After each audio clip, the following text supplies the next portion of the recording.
Good morning, Constance. How are you? Hi, I'm well, thanks. Glad to be here. Glad to see you. Hi, Nicholas. Nice to see you. Hi, Jack. Oh, I realized hijack has many different meanings.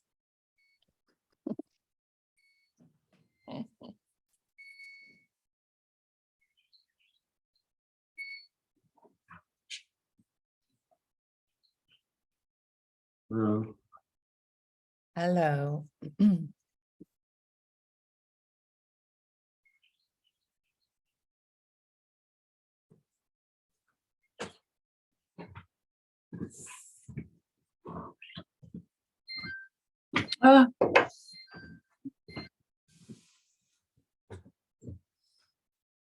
Hi, Nicholas.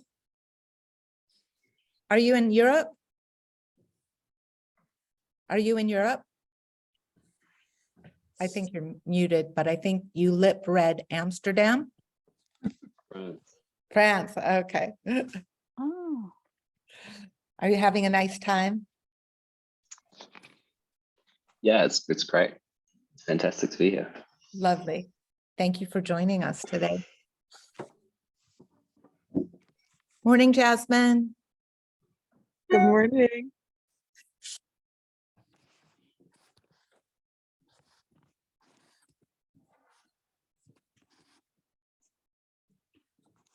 Hi, Jamie Grace. Good morning, Lauren. Nice to see you. I like whatever shirt you're wearing. The colors look beautiful. Thank you. Yeah, it's a dress. Wow, that is ooh, gorgeous. Yeah. Okay, now back to class. Yeah. I'm liking Jamie Grace's green too. Post-human infrastructure garments ready for the fashion parade this week. Good morning, Rui.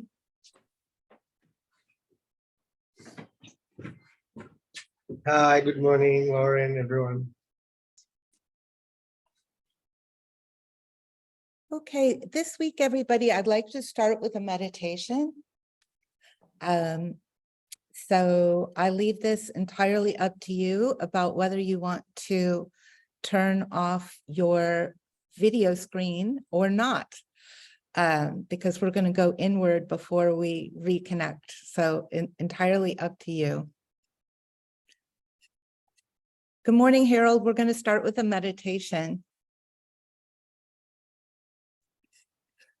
So everybody, please close your eyes if that's comfortable for you. And now let's all take a big inhale and pause at the top.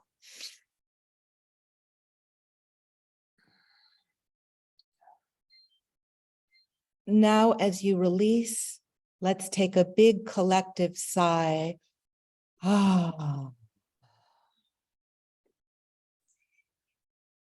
Releasing whatever tension we've carried with us here from earlier part of our day or even our sleep.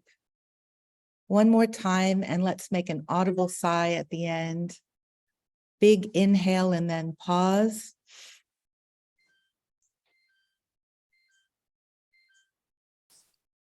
Now, as you release, let's take a big collective sigh. Ah.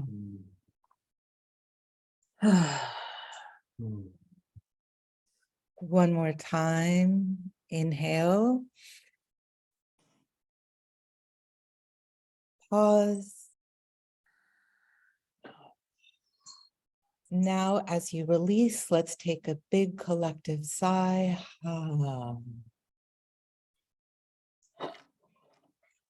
Maybe you set an intention for today, whatever it may be, to yourself. Welcome any intention into your heart. And as we take another deep inhale, breathing in that intention, let's take another sigh, melting deeper into our presence in the space right now.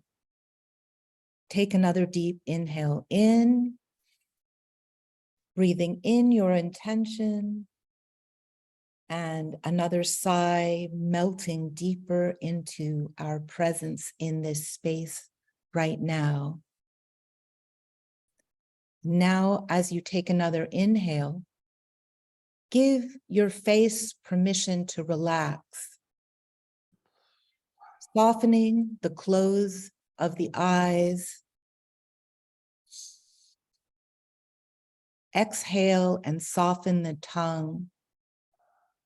Unclench the jaw. Inhale again and let the crown of your head reach up toward the sky. Exhale and melt the shoulders down. One more time. Inhale and let the crown of your head reach toward the sky. Exhale and melt the shoulders down.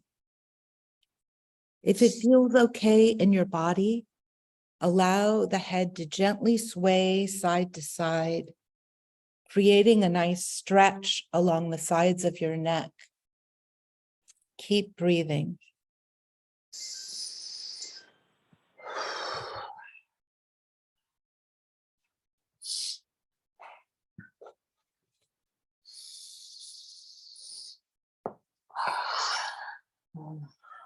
Now continue to keep your eyes closed, but as we take another deep inhale, stretch the arms out and up, reaching the fingertips to the ceiling. And if it feels good, then take your gaze up as well, creating a slight back bend. Take a few breaths here. Inhale, reach up a little bit more.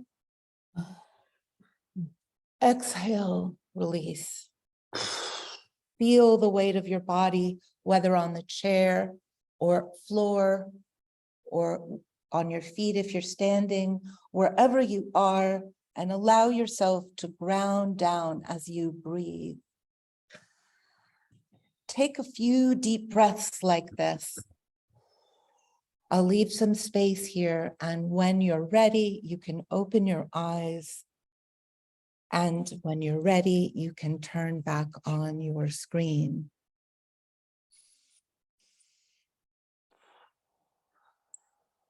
And while you're breathing, let me remind you that breathing as is often referred to as the breath that brings you back to the present. And one of the reasons it's practiced is because simply becoming familiar with our breath is a way to become familiar with who we are.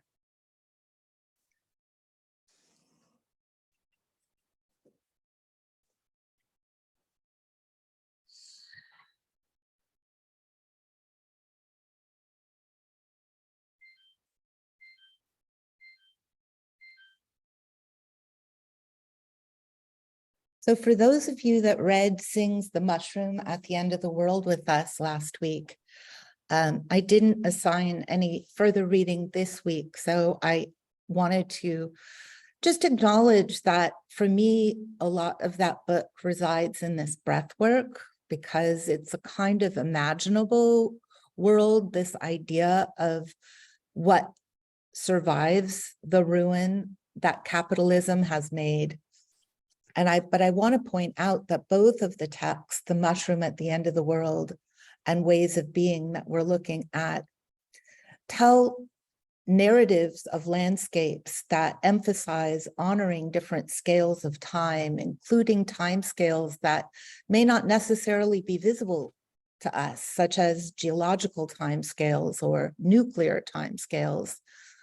So the question as visual artists of visibility and invisibility is an issue I find fundamental to both texts. And in this class, while we're looking at our speculative ecologies, this idea of how do we articulate the seen and unseen aspects of art practice.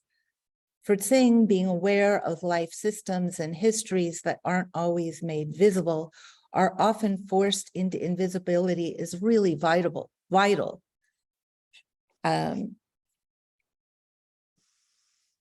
And this week with our reading on James Bridle, we kind of got to this idea of Umwelt, which is so connected to earlier art historical concept of the aura in art that Walter Benjamin writes about. And in Benjamin's writing, he really is talking about how the means of production, in his case, the idea of the means of mass production, often remove the aura of the object from the object, because for him, the aura is imprinted with making by the human hand.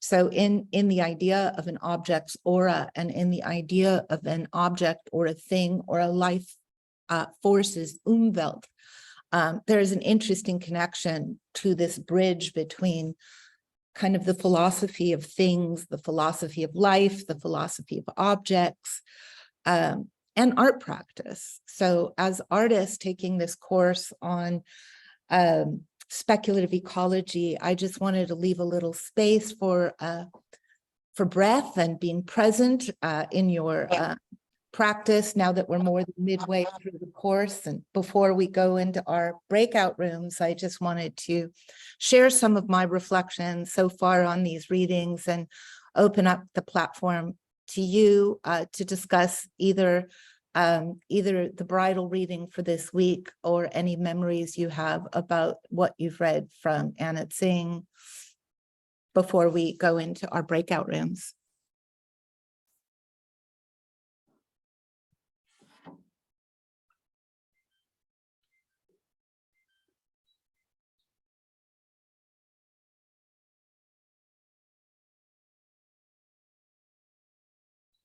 I particularly loved the James Bridle reading this week when it started talking about the mycorrhizal networks and the network of the internet as a metaphor to reflect each other. And I found it to be so important because I think Facebook has a Meta, the company is like 3 billion people using their apps every day. I saw that statistic recently. And for the time we live in, also with the cities covering the earth, or like you were saying, Lauren, the way capitalism has kind of created this degraded state, like the far-reaching degraded structures of capitalism as our built environments kind of diffusing across the surface of the planet. I was thinking in terms of abstract grids, in terms of what a micronizal network looks like, and then what an urban grid network looks like, and then what a circuit board looks like, and then this kind of ontology of fractal forms that distribute energy and distribute information and create these interconnected links. And it was so principal to the concept of ecology, these different forms of networks and patterns that link agents or actors or link us together. And so I just found the reading really beautiful. I was having such a great time listening to it. It was triggering all sorts of visualizations about these networks at different like scales and levels of complexity. Yeah, I thought I'd share that experience I had while reading. Thank you, Jack. Yeah.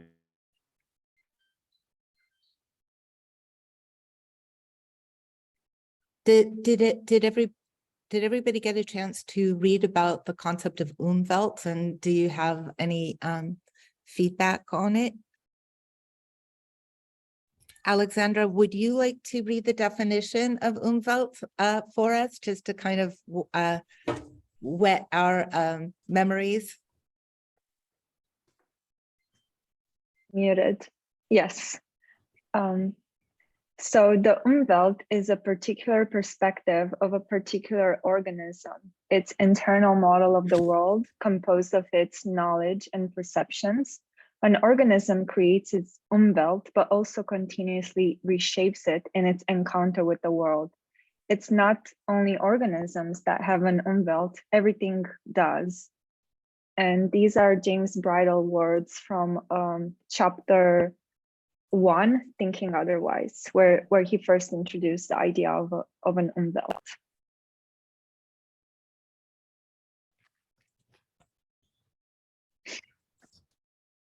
I am deeply appreciating the unseen, this feeling of connection that is being suggested by the Umwelt, and it's reminding me of what some call empathy, right? That we can have like this empathic experience with an object or a space or a place, and to shift from the visual world into the unseen energetic worlds with an object, and then in relation to oneself.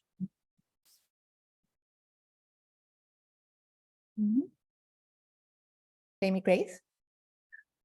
When I think of Umwelt, I think of Zeitgeist, which is almost its polar opposite, even in linguistic origin. But the two words for me relate to the inner landscape and the outer landscape. And I think about that when I interact with a creature or another person, like what is their inner landscape like? Is it a desert? Is it a forest? And literally I put it into a physical visual form. And that way I can get someone's inner world, and their outer world that they might be traversing is very, very different sometimes. So this moving between an inner landscape and an outer landscape, and somewhere in between there's a creature. So I like to think about those two things in relation to each other. Lovely. Thank you for that association. I think I have some Umwelt happening in my garden, and it was rather spontaneous. I've been putting native seeds in this area. And if I can just show you, this was a lawn and now it's about inches. But the bottom 4 is like a little tiny forest canopy. And it's got its own little ecosystem. It holds the weeds down, and it saved my topsoil in the rain this year. And a lot of these this is the edge of my bed. They were seeds that went dormant, and they kind of came to the edge and created this barrier that usually my topsoil will just completely go away. I'll lose a bunch of dirt, nothing grows. So that was what struck me with Umwelt, and I'm thinking about how to create that in my seed bombing site.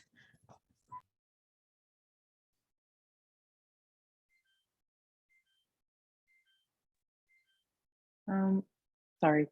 No, please, yeah, go. I was just gonna say the reading, I really like this week's reading as well. And the part about the plants and the way that they are actually communicating with each other in ways we can't hear just reminded me, I don't know if any of you heard of this study that came out like about a month ago, where researchers were investigating how plants actually communicate when they're stressed out or dying of thirst or other environmental stressors, and they actually were able to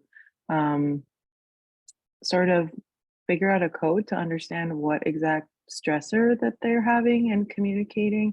I think they looked at tomato plant, tobacco plant, but I just thought this was amazing. And I do think they use some kind of AI technology to figure that out as well. And yeah, it's at a frequency that we can't hear, but somehow they were able to figure it out, which I thought was fascinating. I'll try to find an article and post it for any of you who haven't heard about this study, but yeah. I felt that his embodied and lived experience about trying to build a self-driving car was pretty interesting. And the idea that we are living even by this experience of Zoom in a post-human condition of complex entanglements where we're allowed to breathe and do body work together and get grounded, and that's real energetically. And we can also transmit that sense of holisticness through a screen interface. And be connected by satellites and electricity and all of the mining of minerals that goes into the computers that we're using. We're in this unbelievably complex reality of the now that's produced by an Umwelt of our time. So I think that's the real reason I've been struggling with reading Bridal for, you know, several months. I've read the book and listened to the book 3 or 4 times. It's so dense. But the reason I'm doing it is that we can choose not to try and understand what we're a part of. Like, we can elect to live without conscious uplifting of the technology that supports our lives, and say we're not interested in it, that we just want to like be grounded people and plant trees or heal the earth through getting off of these interfaces. But in fact, it really is infusing the Umwelt of our moment. Even that choice to disengage is a choice against the Umwelt of our cultural moment. So I really think that zeitgeist idea that Jamie Grace is calling out, you know, the kind of spirit of the times, and the idea of complex entanglements that many of us brought forward in our choice of post-human artists that we wanted to celebrate last week when we were all sharing that, are really great examples of, you know, artists who are tackling being both grounded and present, and owning the complexity and the entanglements that are part of our cultural moment. So I'm hoping now, as we move through the portal into our breakout sessions, where you will share with each other based on your maps or your newly imagined location, your network of what ifs. That was your homework assignment for today. And then through that portal, use the language of the post-human artists that we started to describe, to question and help each other shape these what ifs, so that we can then come back together and share with our guest listener this seed of the projects that we're going to take forward from this class. So, you know, if some of you had watched the lecture that I put on your homework for Life is Abundant that I gave in Michigan 3 years ago, you will have heard like the what ifs that generated my work. So I hope by sharing that to open up that dialogue with you about how the what ifs can be generative.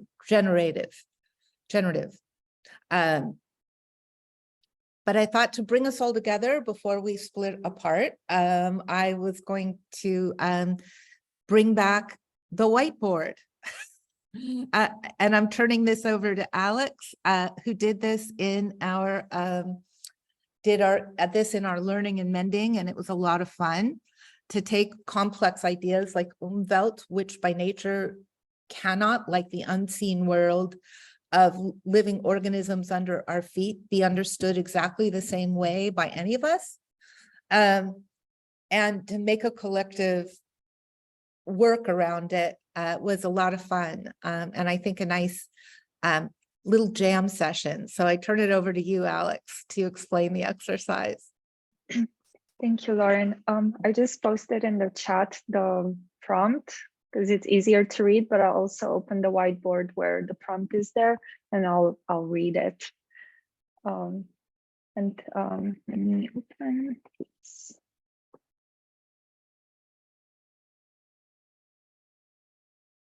Can everyone see the whiteboard? Yes. Great. So the prompt of today is around overlapping Umwelts and the fact that we share a world,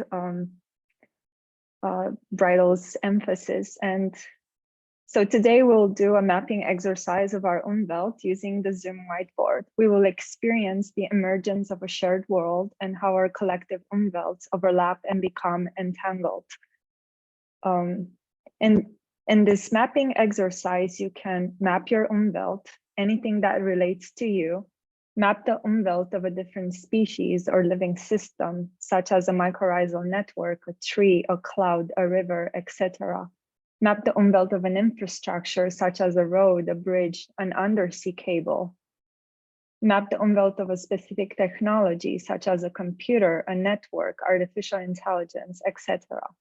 What sensory experiences, emotions, and information do you associate with this Umwelt? What is the context, ecosystem in which it exists? How does this Umwelt perceive and understand its surroundings? You may choose to draw or write on the whiteboard. You may also choose to just type on the Zoom chat or simply grab a pen and paper. At the end, we will share a few of these maps with each other and reflect on what we've learned from this exercise.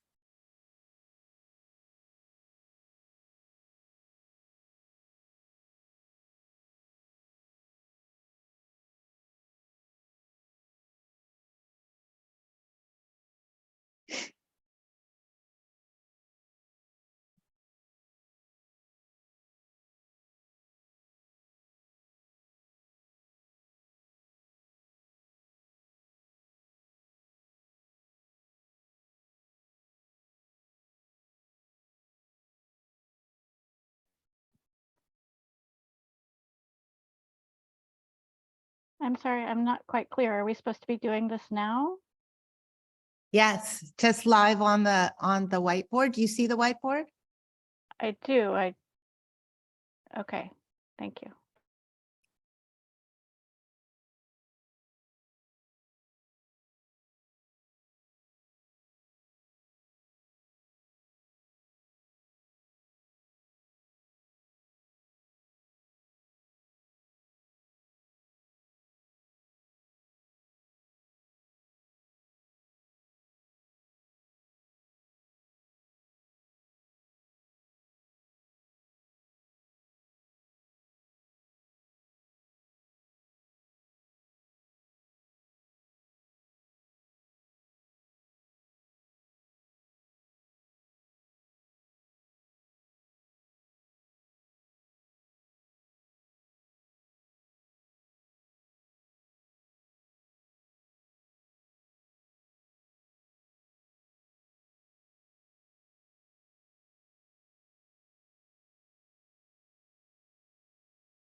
So while we're finishing up these Umwelt exercises, I think that we've made some pretty good headway into the entanglements, even of a concept of a concept.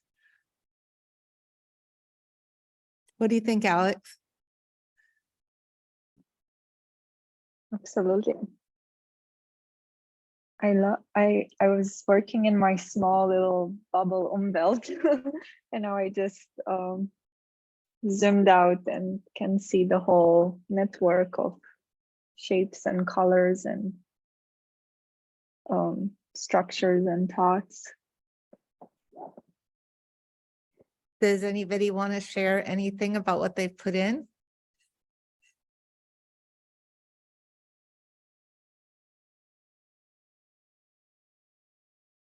I can. So I'm in Florida today and having Wi-Fi trouble, which thus the earlier part, but I walked out to grab coffee this morning and then there was a giant crane snacking on this, what looked like a baby bird.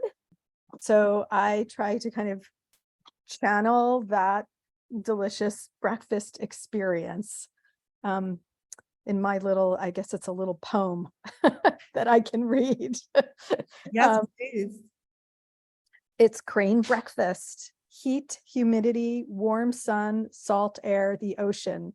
Humans about. Why are they watching me? Delicious little bird in my beak, found in a nest in the bushes. I'm struggling to ingest it, dropping the baby and picking it back up to eat.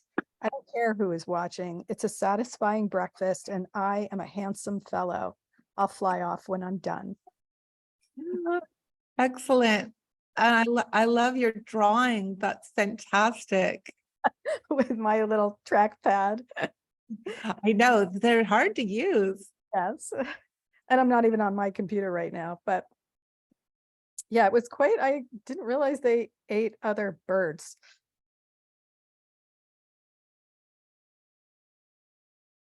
Anybody else want to share something that they've put on or want to share something that they've see on the board that they're finding interesting?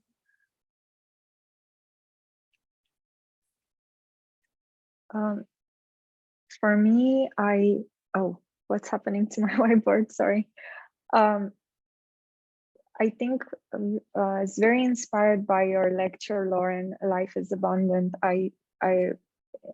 There's that video where you're showing how you're removing cement, and that image is incredibly powerful. And so I was just thinking, what is the Umwelt of that space in between of the soil being firstly exposed after so long of not being capable of producing life, and then what is the Umwelt of that cement, that, I don't know, that separation, but also in a way an opportunity to create life again. So I was just thinking about that moment a lot, and for me it's interesting. I couldn't decide what Umwelt I want to map, so I just started to create a list.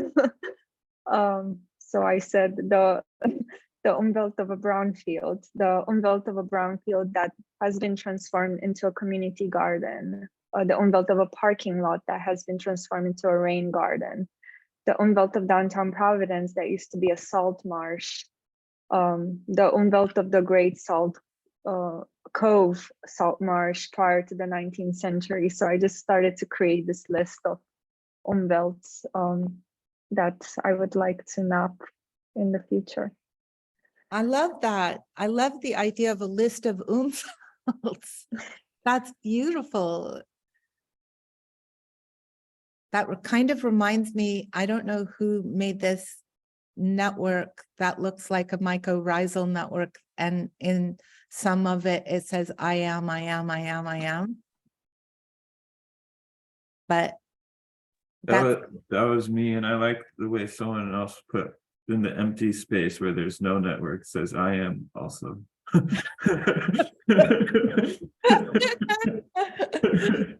that's great. I love that. I think that that's a really beautiful kind of ambiguous kind of connection between that breath work we were doing, where each breath in and out kind of you exist and then you don't exist, and then you fly around and exist again in that system. I don't know, it's very, very compelling. A list of another kind in a way. Yeah. A network. It started with just the inner circle as like me, and then immediate, let's say, associates, friends, or the class as extensions of myself, or very quickly influencing my Umwelt or sensory perception by what's shared. And I thought about social networks and, of course, mycelium networks, and certain concepts of like oneness.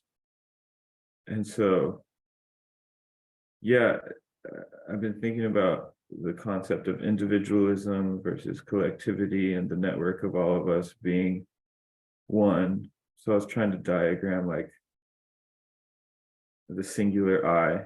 I think in Rastafarian culture, they say the I and I. That's so cool. I was also thinking about how the circle is in a way like a membrane around, like a skin around the self.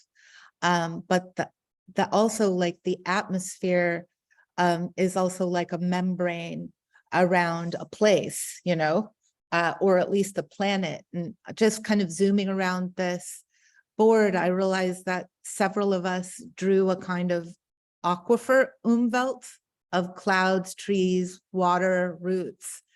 And if each of those aquifers were like a circle that says I am, that could be like a way that inside each of those circles, there's also whole universes that are connected through an aquifer Umwelt. I don't know if that makes any sense, but. I could jump on the back tail of that because I was really connected and inspired by the mycorrhizal image that then started getting stamped around. So using our technology, we could actually replicate this in a way that if you just tried to redraw it would be kind of tricky. And I immediately took my drawing pen and I tried to circle the moving names as the moving names were moving about. That's how I drew my lines. And I kept connecting them to each other. So like Harold's line, I connected to Alexandra, to wherever there was a name, I put a circle around it, drew a line to somebody else's name. And then the names kept moving, right?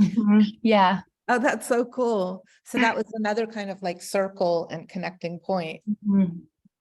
It's like a living animation of where we've been on a whiteboard. A performance art whiteboard.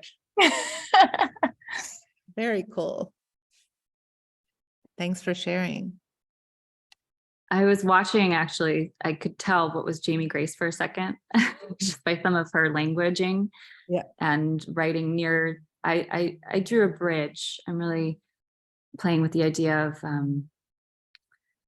how I perceive structures and the usefulness of them. And Jamie Grace, I think, wrote points of connection near where I was. And that kind of started off this visual of the bridge. And from my perspective, seeing it from as a walkway or a place of connection, but then also being able to shift that and see it as what's underneath the bridge, as like it could also be a cave or a holding place. And the kind of that it can be both yang energy or masculine energy and then feminine energy or yin energy, and became hyper aware of my projections onto even being able to map it, and considering if it had an ability to recognize what it was doing or its function, which is why I wrote empathy of a bridge, and feeling, for the beings underneath it that were there, where there was water or living organisms that were shaded by it, and then the beings above it that were using it to traverse across to get from one point of connection to another. And it became, and I became conscious that I kind of chose the central location on the map. And when I zoomed out, I could see it right in the center as a kind of point of connection to the other side of the map. And even further and further, yeah. I love the idea of relational umvelts too, you know, the sense that you could sense a friend's, somebody you know in real space and real times, style of approaching this post-human interface, you know? Yes. So again, using your own psycho-intuitive networking to interpret that. So, you know, things are always way more complex than they seem, right? Including how many skills we bring to a collective musing. So what I'm trying to do is stack these experiences together for us so we practice the idea of co-creative envisioning and co-creative practices.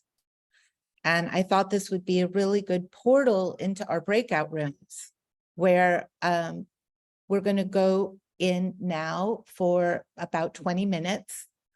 And the idea of that is to share your network of what ifs with each other and to come out of the breakout room with a new list of what ifs that is the sum total of all of the people in your group's what ifs. So when we get back together and our guest listener comes in, she will hear a network of anywhere between 15 and 45 what ifs, and then have to navigate through those what ifs into the you know, collective umwelt of our musings into these starting places for projects. So does that make any sense? So I think that Mary Rose has been able to organize the breakout room so that you'll be with the same people. Thank you so much, Alexandra, for that exercise. And we will send that to everybody. Did everybody also get last week's PDF of all of the artists that we had selected for post? It looks pretty great, right? I thought it was a really inspiring document. So that's an ongoing thing. So if you weren't there or didn't have time or to do it, please feel free to send it into Alexandra, who's putting that together for us. Thank you so much for doing that. The school itself, the Alternative Arts School, wants to put it on their platform too. So the idea that the students in this class are producing a pedagogical index of post-human infrastructure artists is exciting for the school to have as well. So it's one of the ways that we can help resource this emerging kind of child of COVID school, international school place, is by sharing with other people in the school this index of artists.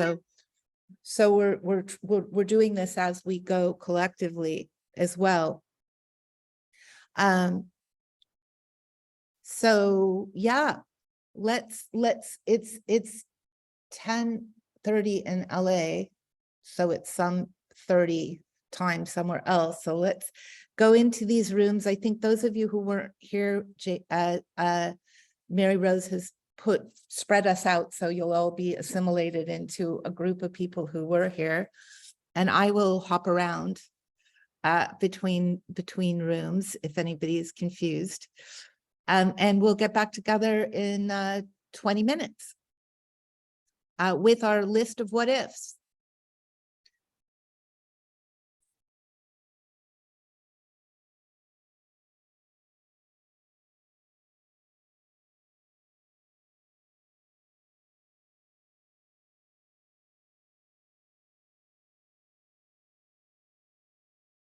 Lauren, you have the ability to push the breakout room. Oh, okay. I didn't realize. I thought you were going to do it. Okay. Pardon, no, I'm not the host. Thank you. Let's see. I don't see the breakout rooms here.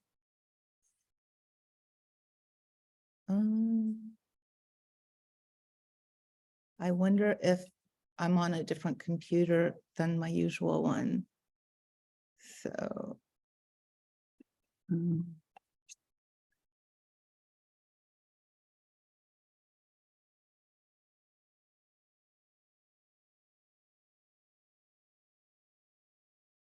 where would it be? It would be at the bottom, maybe one of the, like near whiteboards, like if you, there might be like a little carrot to push and that gives you more options.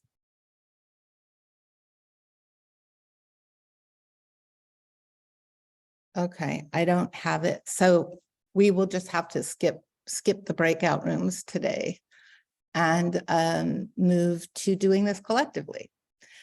Let's see, let's do it popcorn style then. Do you want to read out the rooms and we can all watch this happen? Mary Rose, the first room was, Yes, I have those. I'm gonna popcorn everyone's name that was kind of grouped together, if that feels good to everyone. Just gonna pull up the list.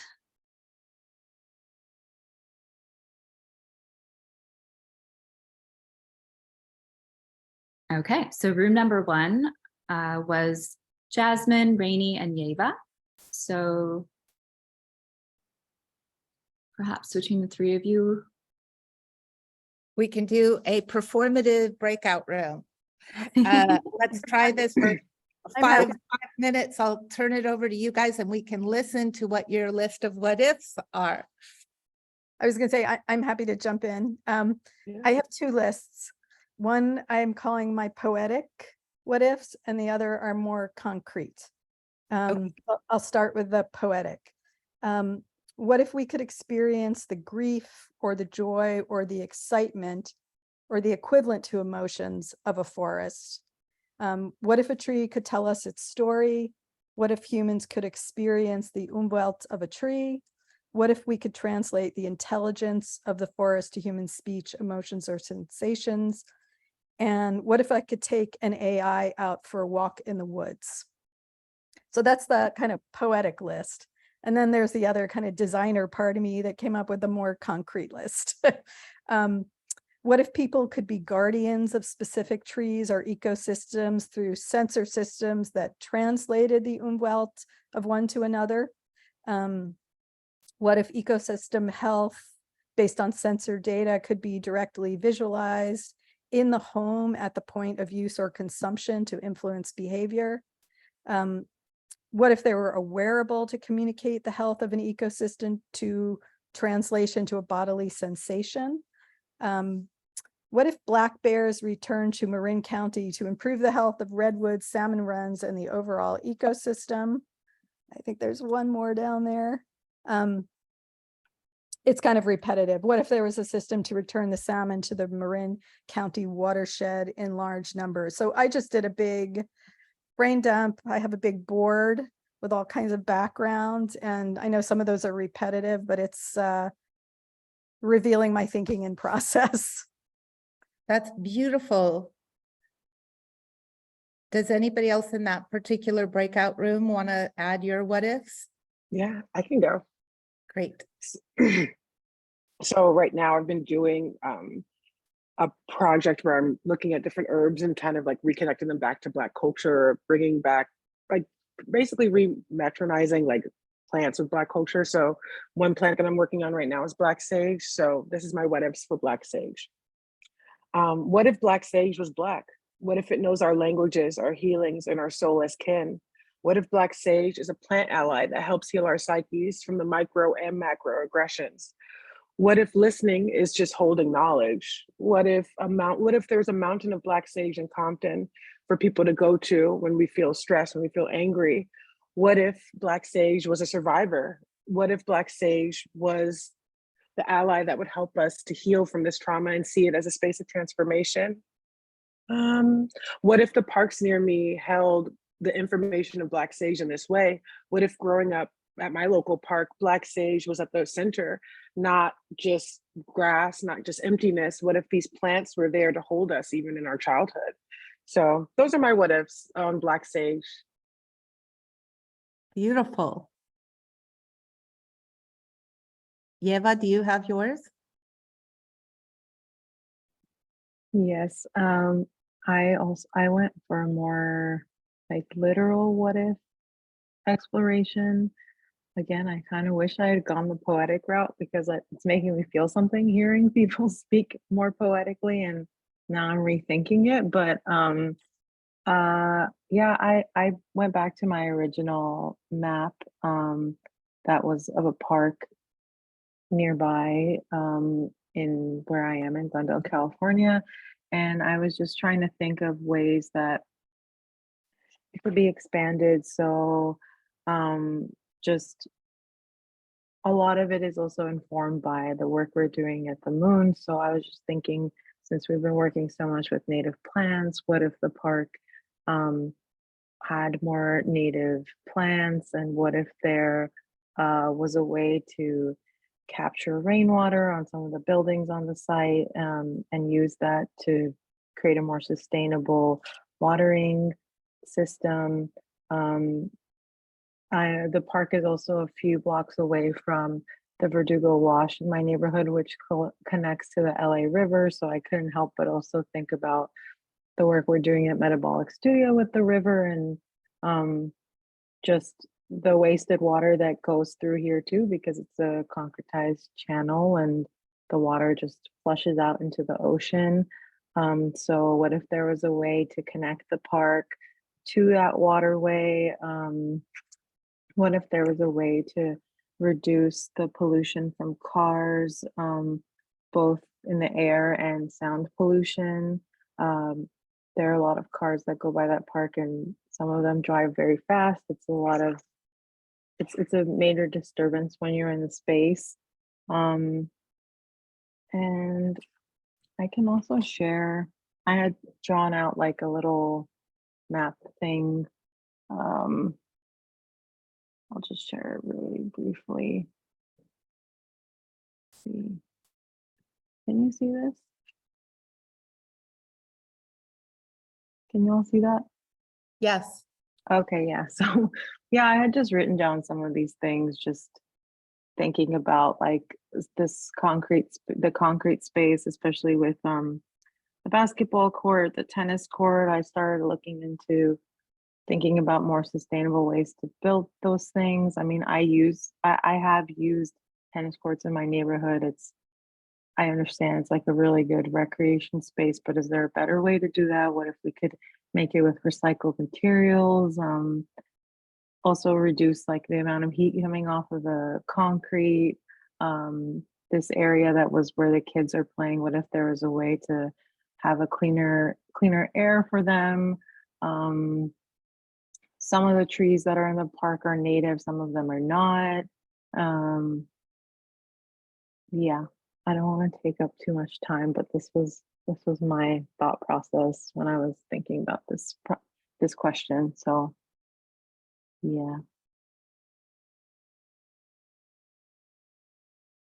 Thank you, Yeva. Now, just within your little group of three, would you three like to ask each other any questions about about your projects for the rest of us to listen to?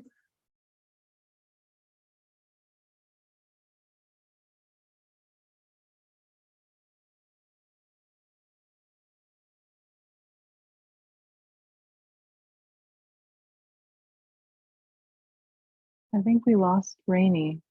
Oh, okay. Yeah. So feel free to workshop these ideas further for when we open up the platform outside of a breakout room. And let's go into the next breakout room. Mary Rose, can you read off that group?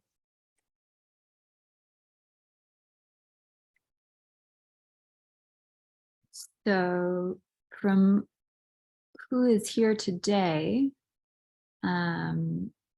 we can go to,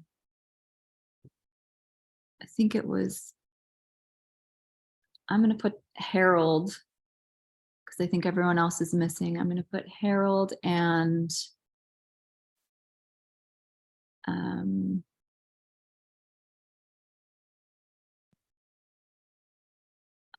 let's put Harold and Constance want to go together. Sure.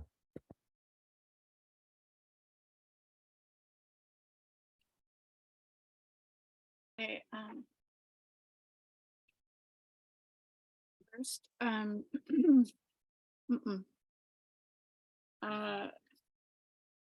what if, so I'm talking about a park, an RV co-op that I'm in right now, and I'm thinking about particularly the Airstream, people who are in Airstreams. What if we had a system that filtered gray water so that it was clean enough to water vegetable gardens as well as irrigation, like my Berkey filter? I'm sure people are familiar with a Berkey filter. So the Airstream is this beautiful aluminum round design, and the Berkey filters are quite beautiful also. So I was imagining, what if it was a beautiful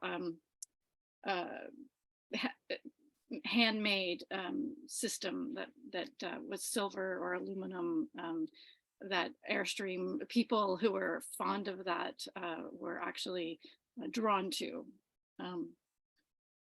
What if we transition to composting toilets where urine is diverted for fertilizer and feces is composted for a long time for a rich earth? What if kitchen scraps were composted in large greenhouses with all the other stuff? And these are huge barrels that, if they could also be beautiful and silver, and I don't know. So we would have much less septic. We have a problem with septic here because the whole place is 30 years old. So there's some that are failing, which means it means they can't be used. So we have 30 years ago, there were trailers that were much smaller than they are now. So it's not sustainable, basically. Yes, so if we had less use of the septic system, the old septic systems, we would have less worry about the groundwater. And because most of the infrastructure in this kind of discussion is not very attractive, what if we could make it beautiful and in the same line as the kind of Airstream design? Beautiful. Harold? Yes, I had 3 I was playing with in there.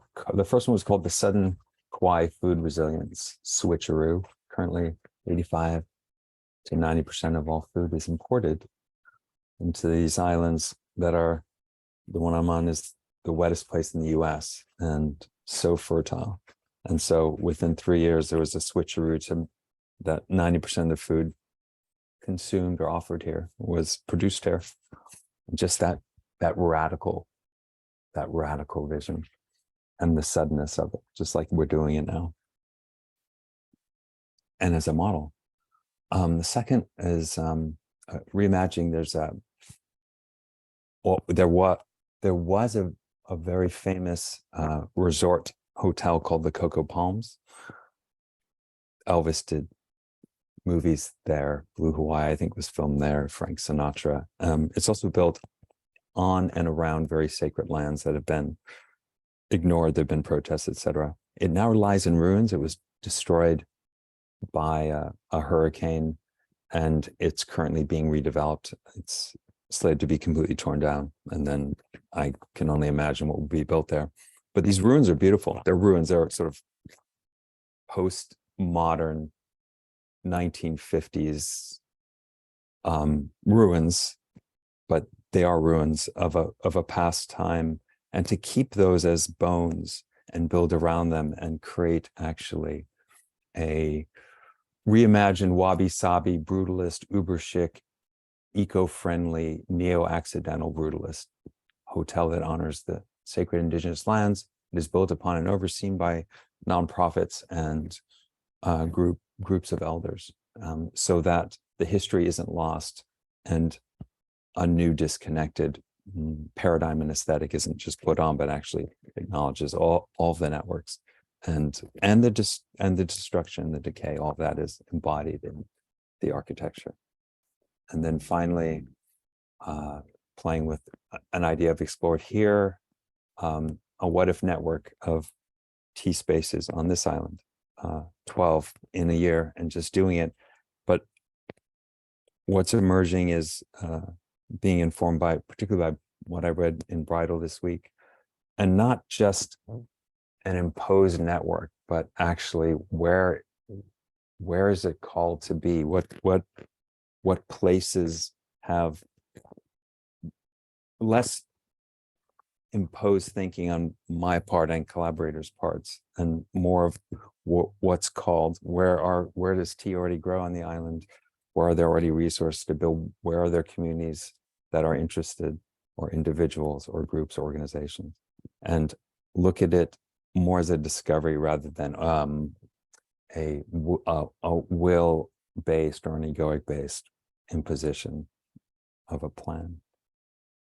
And I started this homework coincidentally. I was invited last minute to care for a friend's dog who built a sustainable off-the-grid tea house. It's part of a foundation that is focused on regenerative agriculture and plans to build a tea garden on this land and other things that I won't mention now. So that was very much informed by, paying attention. So thank you, Harold and Constance and Rainey and Yeva and Jasmine. And I realized one of the things I didn't ask you or hear about in the homework assignment, because I asked for the what ifs, is maybe if you could also include, what are you most concerned about that space that you articulated? Because I think that maybe lead us a little bit more closely into understanding the what ifs in relationship to what you're most concerned about. Did any of you have a simple statement about that?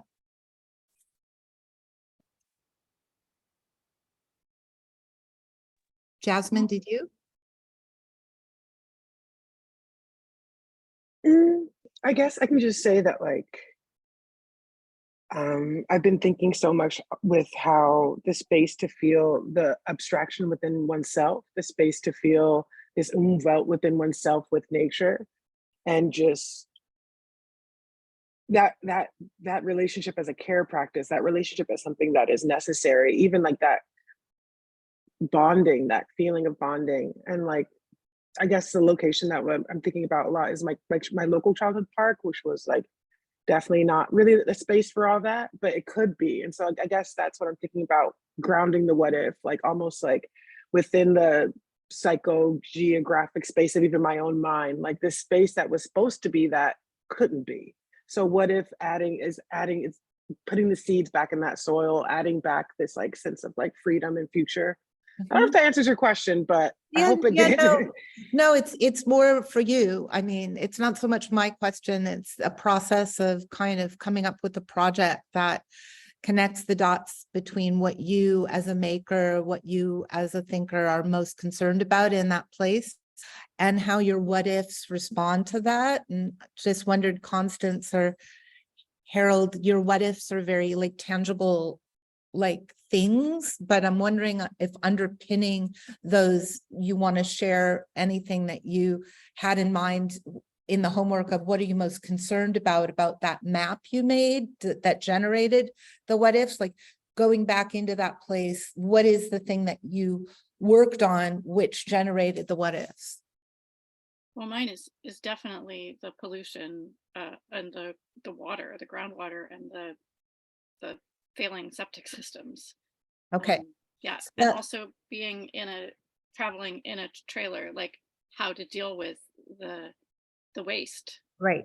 Ongoing. So in a way, the umwelt of living in a mobile unit is how the lack of infrastructure to manage water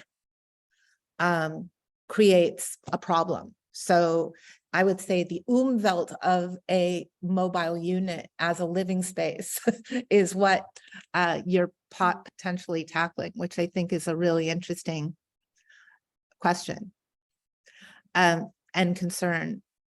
Harold, did you have a place of concern that you articulated in your homework or to yourself? Yes, it's about, I guess, like the paradox of a paradise imagined place that is visited by so many tourists who are disconnected, and also the infrastructure that is expanding that's very much based on the mainland and private homes and large tracts of land and pushing people, or people being forced to leave. So how does the experience of an Umwelt get transposed into a visitors or inhabitants experience? That's what comes to mind. What would you say you're most concerned about? A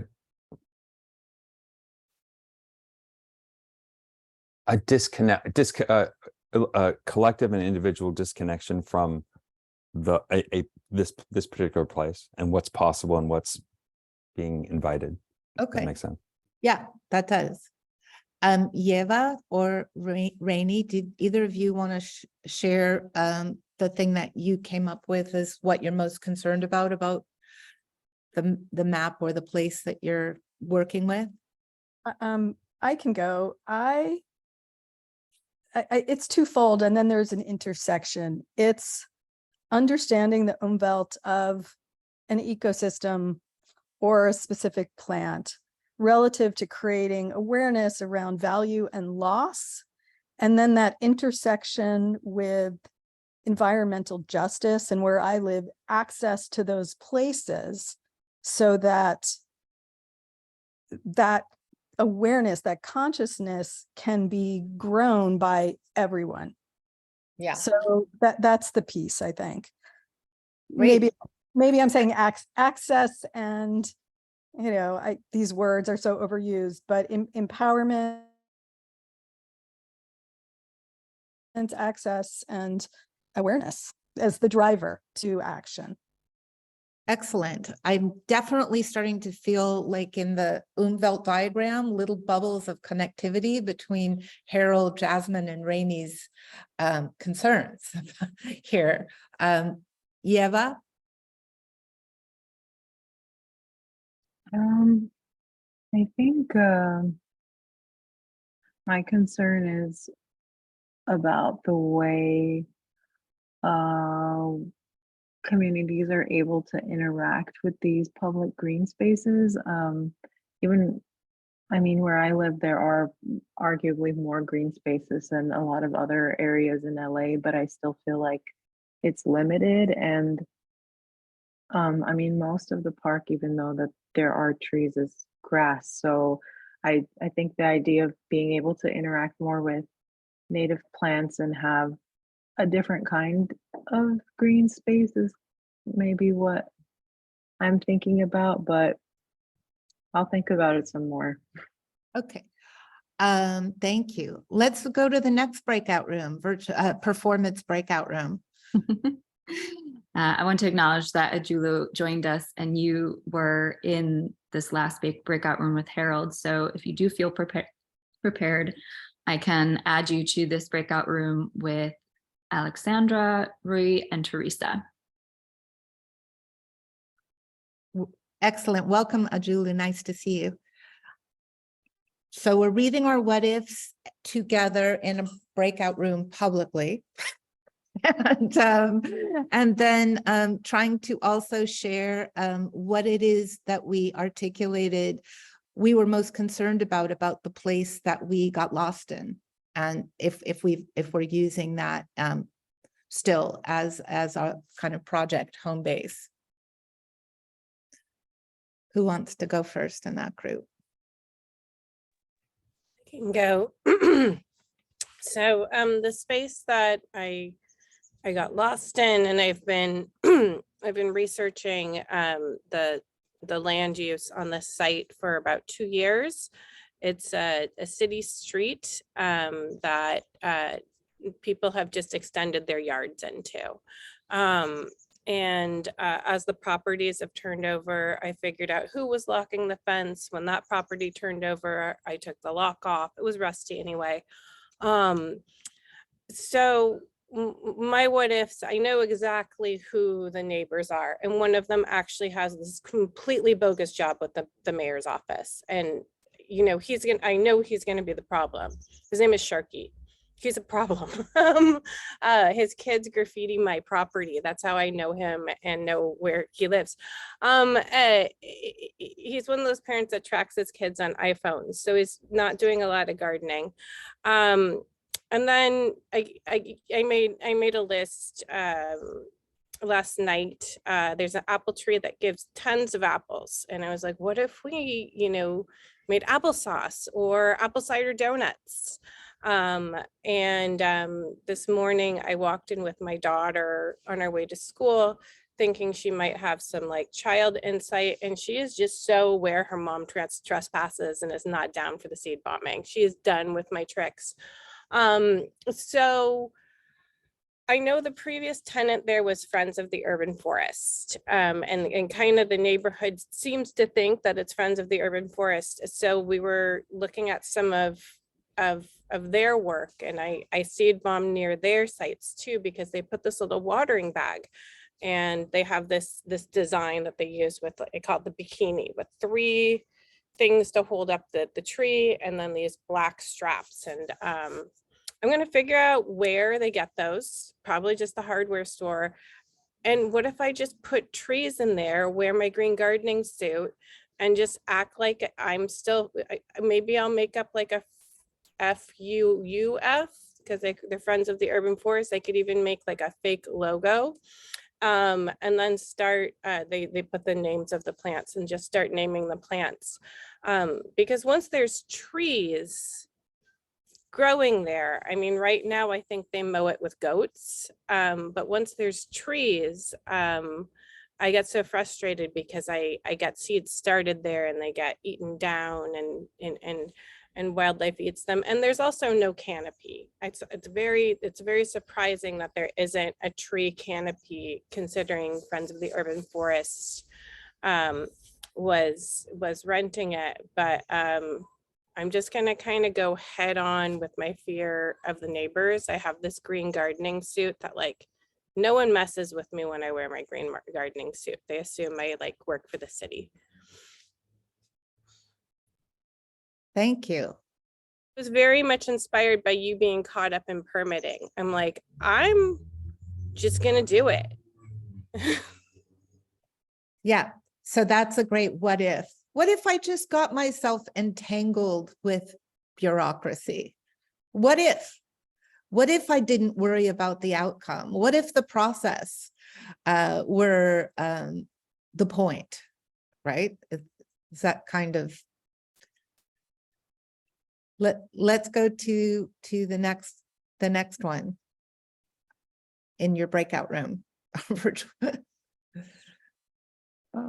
I think I can go next.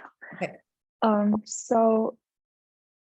The space I got lost in is a community garden, which is 3 minutes away from where I live, where we have a plot there. And I think what I'm the most concerned about here in Providence is the rate of urbanization, and how this rate of urbanization affects the local freshwater ecosystems and the development of the land. And what if we design for the more than human world first before any human need? What if our first collective focus is to give back to the web of life? What if we repurpose and repair brownfield vacant lots, parking lots in Providence, and don't allow developers to turn them into condos? What if they can become community gardens, home to the more than human world? What if they can become a way to recharge the water cycle? What if we stop building condos, supermarkets, etc., instead start building habitats for the more than human world? What if we remove the cement, tarmac, asphalt that was paved on ponds, and in return create water retention landscapes and ways to clean water through native plants? What if the local ponds and lakes would be cleaned through natural processes instead of chemical ways? What if we collectively become aware of and eliminate sources of nutrient pollutions that affect water quality? What if we cultivate each little corner with native plants and trees? And I was also very inspired by your questions, Lauren, of what if we just create a context of life abundance? What if we just catalyze self-propagating, self-diversifying feedback loops that can support themselves? Those were the questions you asked in your presentation. And I've been thinking a lot about this concept in Chinese philosophy, which is called Shi, S-H-I, and Shi means predisposition or the setup. So by just creating the setup, the disposition for something to emerge, so I guess it's on my mind a lot right now. Wow, beautiful. Thank you so much. That was a beautiful list of what ifs and a very clear articulation about what you're most concerned about, which I think was very grounding and reminded me a lot of other people's very practical and sort of space-based concerns, like Yeva and Constance were very grounded in their very local condition. And actually everybody, Harold and Jasmine and Teresa. So this is a wonderful cohort of this group. Julu, would you like to throw your voice in? Yeah, I can go. So the place I got lost in was my neighborhood, just because I'm a hermit and don't go out much. But a couple of things that I already knew about where I live is it's a historically Black neighborhood, and it's like, I don't know, it's like one of the like first places like in Pennsylvania where like free Africans would live, which I think is just amazing. And there's just like a lot of changes going on in this neighborhood. Like it's currently gentrifying. And I'd recently found out that so over the summer, the city of Philadelphia will be like digging up some ground to create more drainage holes for like rainwater, which, is good. But then I'd found out that the reason why, the main reason why they're doing it is because there's this environmental association that will fine the city of Pennsylvania if it's not up to standard in terms of with water drainage. And also nobody wants sewage in their streets. So that's something too. But just while I was walking around and thinking about the what ifs, a couple what ifs that I had was what if instead of building new apartments, the city would build and work towards creating more green spaces and programs to keep Black youth off of the streets in this neighborhood, and also throughout the city. And what if the environmental association was able to truly inspire people in the neighborhoods to start taking a stand for nature preservation, as well as just reincorporating indigenous practices that not just honor the land, but also heal it. And my last what if was just what if the gentrification turned into just a movement of people just wanting to fight for housing, equal housing for everybody, rather than let's see what green space we can take up. So yeah, I don't know. I was in a very melancholy mood after all of these questions came to light, but it's good. Thank you for sharing, Ajulu. Where is Ouch. Sorry, my cat. Where is the place that you're talking about? So I live in Germantown, right by the Call Girls Museum. Okay. Thank you. And who else is in this breakout room? Yeah, me? Oh, Rui. Yes. Yes. I'll share my screen to make it easier. So last week I shared with you the map, the photographs I took in this area, Sabiaguaba. Just to remember, is a Dunes Natural Park. It contains archaeological sites, ecosystems of high fragility and social environmental and scientific interests for its flora and fauna.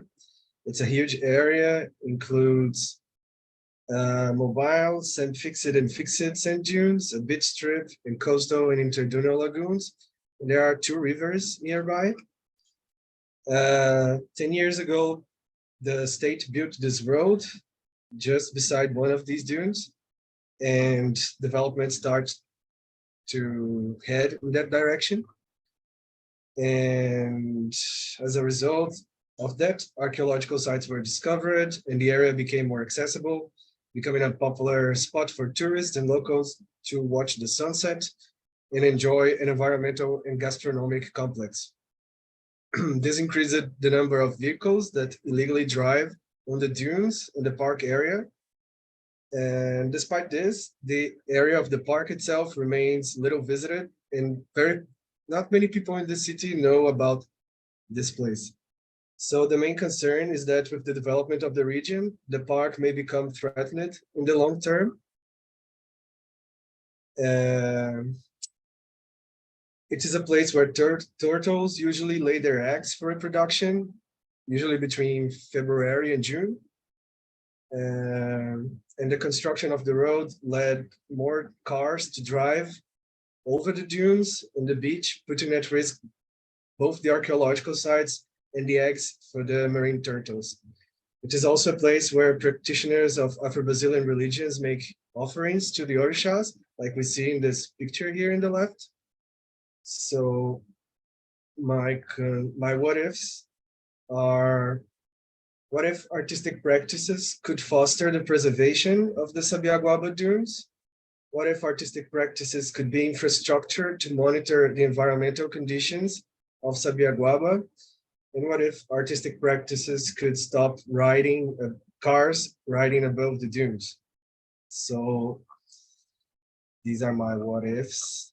And I have to say that I have to leave a little bit earlier today to class because I have to make one action related with the project already, which is related with this tree here we see in the middle. Not exactly this one, but I'm gonna plant a few of these palms in this Sabiaguaba Park, and it's gonna be part of the project. I have to do it today because I just received the palm babies and they can't wait too much, and the sunset in 2.5 hours. So I have to leave class before, but it's for part of our project. Excellent, excellent. So now within this particular breakout room, would you guys like to question each other?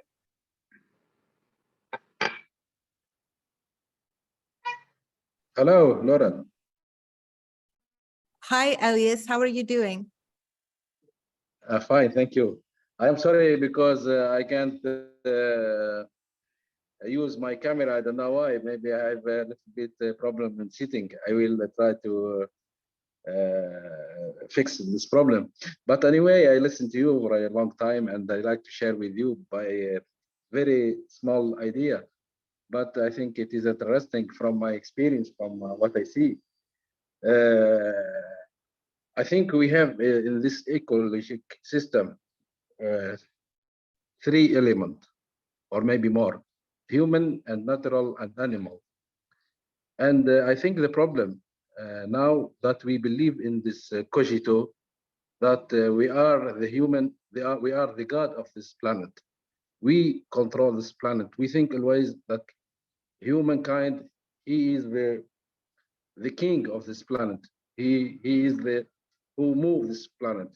So I think we need now the hammer, like Haber philosophy, like Nietzsche or anywhere of Kant, Immanuel Kant, or any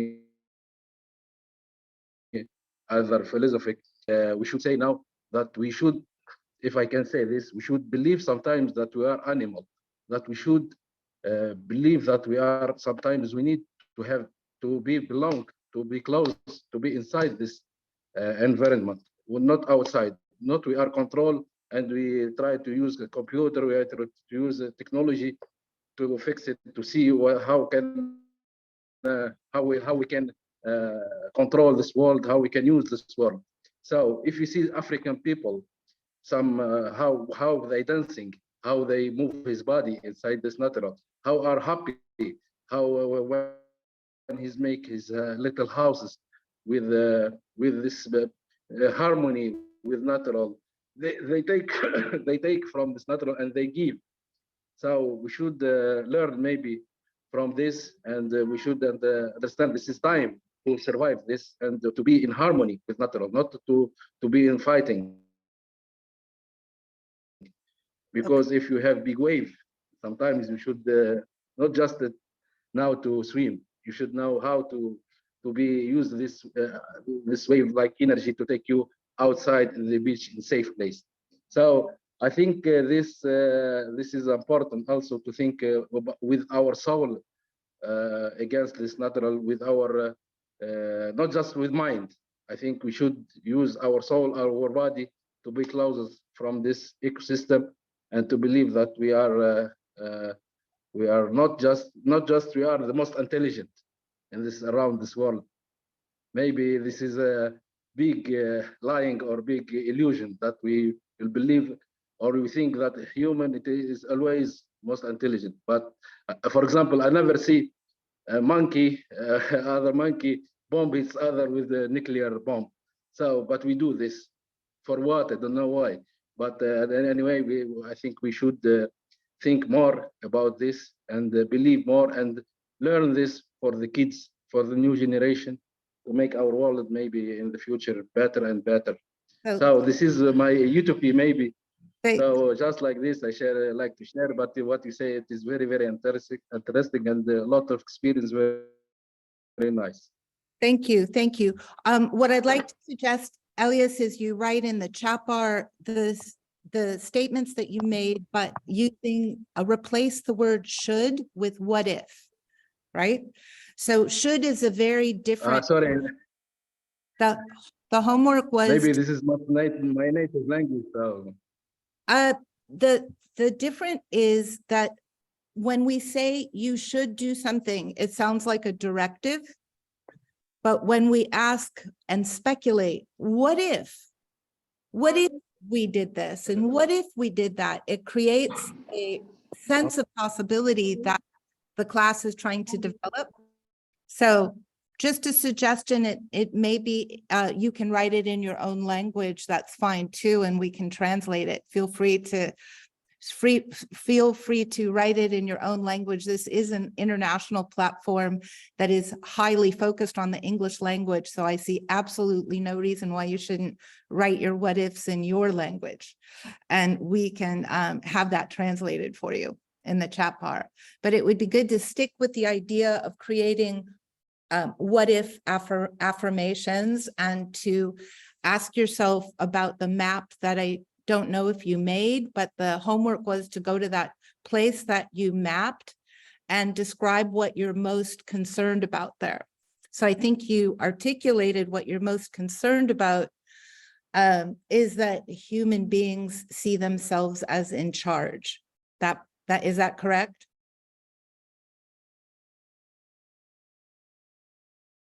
Okay. Does anybody else have any, we're going back to the last breakout room. Does anybody else have any discussion about the network of what ifs that were discussed? I guess I can't really let that. That felt kind of racist to me. I don't know if anybody else thought that what he just said felt really racist. Like, I don't know.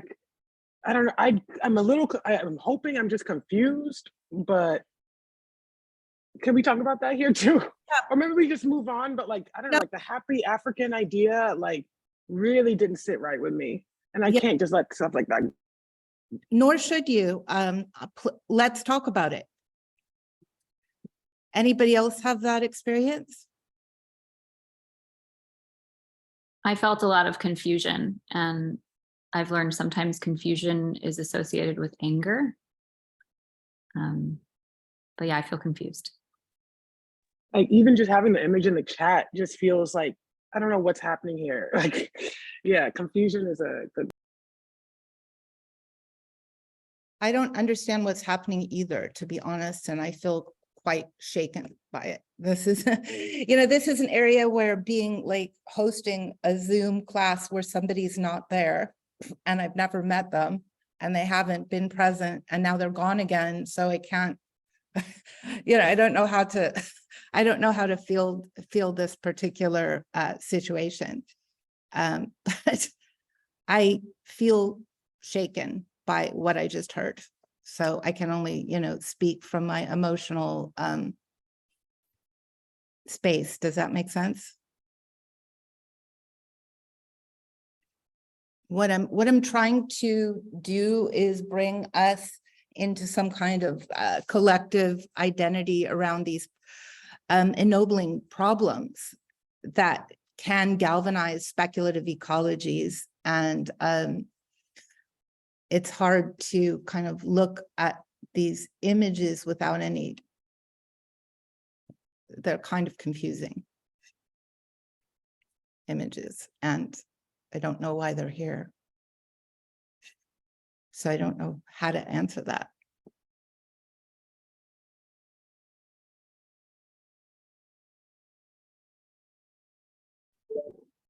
I could speak about this for a quick moment, but I also don't want to lose my place on responding to what Roy shared, because I feel like there was an invitation to offer a counter conversation about that share specifically. And since Roy, you have to leave a little early, I want to speak to that, but I also want to speak to this. So first of all, I know the R is silent in Brazilian Portuguese, and I have a very difficult time doing that. So I apologize if I'm not pronouncing your name completely correctly, Roy. That about your interconnection with the plants and the landscape. Are you in, remind me again, you're in which location of Brazil again? I am in Fortaleza. Fortaleza. It's in the Okay. northeast. Yeah. In my experience of getting to share perspectives with artists that work in those regions in Brazil, I am always prevalently aware of how much concrete is in the work itself, and even the movements of neo-concretism that still are so pervasive within this place that is also, the nature is also so pervasive. So I'm really curious and interested to know more about this relationship, how you've presenced that. So I'll just put a little bookmark and come back to that. And as our conversation unfolds, I would like to hear how these seeds of yours go. And now I'm going to switch over to the second thing that is present on our conversation table. Yes, I agree with the complexity and confusion of the conversation we began to have in and around Africa. And I am aware that Elias is actually on that continent right now, and perhaps has some very, very different views of what my internalized perceptions are. So I've been holding a practice lately of, this is my what if. What if I can be in understanding? Because then I'm in instantly kind of a river of more flow. And oftentimes I've known Elias now for a couple of years, and oftentimes I have no idea where the point will go, but it always wraps around to be something that really changes how I think and opens up my world. So I have to stay with the parts where I don't understand and ask questions. And I really love how Lauren, you fielded that, because there was more questions and there was more teaching. For me, that was a really amazing teaching moment, even just distinguishing a should from a what if. And I love how in this class we can actually presence like the safety and security of Jasmine, your view, and actually saying like, this feels racist to me. And like, let's unpack that.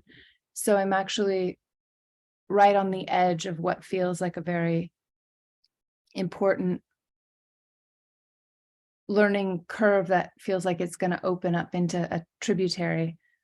And to have a class like this is really invaluable to be able to do that. So I also don't understand what the African images are there for. And I'm going to try to stay in understanding, even though I feel a little triggered as well. Maybe since you know him, you can see if he could come back on the Zoom to answer to some of our confusion. That might be helpful. I'll text on WhatsApp. I just didn't want to lose all that information, but I will do that directly, because 9 times out of 10, Elias has something that pierces the way that I see things, and yeah, I'm hopeful for that. For him to answer to some of the questions that are legitimate about his yeah. I also want to comment, Rui, first of all, can you teach me how to say your name correctly? No, it's okay. You're saying correctly because the spelling is a bit confusing, but it's okay. You can say in Brazilian Portuguese would be Rui, but this R in the beginning is difficult for English speakers because it's like H. If you say like an H. Oh, that's right. I have a friend from Brazil whose name is Ricardo instead of Ricardo, right? Ricardo. Yeah. Yeah. I'm sorry. No, it's okay. I think that you're moving directly into action is extremely exciting, and I really look forward to what you can present next week of what you've done, because your questions about, what if art practice could protect the infrastructure and how that connects to your greatest concern, if I'm understanding it right about this location, is that you're worried that by making it a national park, it will endanger the delicate umwelt of that natural environment. And so you're wondering if the answer to that is that art practice could be considered a new kind of infrastructure, which would legitimize a new way of thinking how you could protect a natural area. Is that correct? Does that make sense to you? Yeah, I think it's in that way, because it's an area of the city where you don't find many, like here in Fortaleza, people like to build skyscrapers all around, and the coastal area is all like permeated with buildings and development and commercial like restaurants and this kind of stuff. And the development is going in the direction of this park. So how can somehow we like use art to like build infrastructure to protect it from the cars, and like to call attention to the uniqueness of this place in the for the city, like for the environment in the whole city. That's it. Yeah, and Jamie asked, first I would like thank Jasmine for like touching on the discussion, and I think we while I was listening, it caused me also like strangeness, and then immediately I thought, oh, it's a bit complex because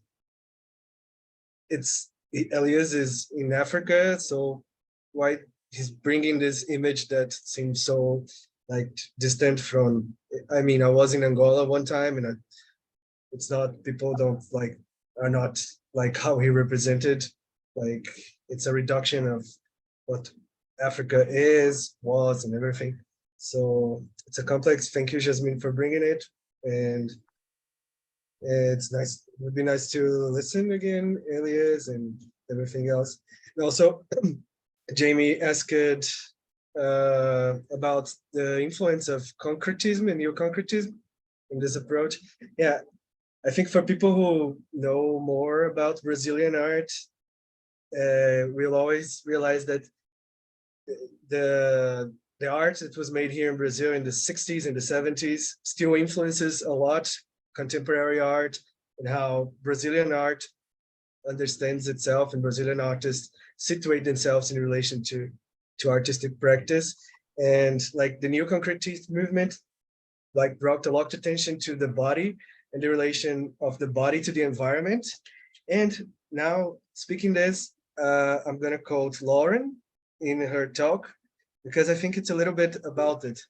Like, just a second. There's this part of the talk by Lauren that says, sometimes you need to choose to make compromises as an artist in order to get the primary job done. And I think that's where our generation of art practice is different from the earthwork artists of the 70s and the 80s.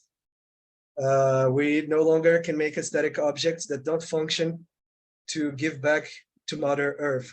I think it's a little bit about that, because, for example, Tisika is a very important name of Brazilian contemporary art, and he used it to work with earth materials, with the environment, and attention to place and space and the body of like of a diversity of people. But like the materials he used, like bringing coal to the environment of the gallery. It's interesting to think about the materiality of coal, but he doesn't situate where does that coal come from, how it is related with environmental things. So I think our generation can bring a more situated practice to our notions of, to our relations with the environments and to the materialities we bring like to the art space. Maybe it's like we need to give a more situated knowledge to the approach we have to the environment, to this place, to place. Like, how do we situate it more, like thinking with Donna Haraway, like a more situated practice in relation to specific places, to the locations, like something like that. I like the whole approach to the embodiment and to environment that neo-concrete art built is very interesting, but many times it was not situated in a situated knowledge idea. Thank you so much. And also I just wanted to like point out that sort of moving your body in space by showing up at this place today, you might find that your own ideas and your own guiding what ifs self-complicate and self-generate new complexities, just like the umwelt of the place is this sensitive, delicate connection between things. Sometimes the idea of making a park oversimplifies open space, becomes another kind of product that fits neatly into a city plan, does not necessarily connect with this new kind of infrastructure or umwelt of the other than human, the post-human.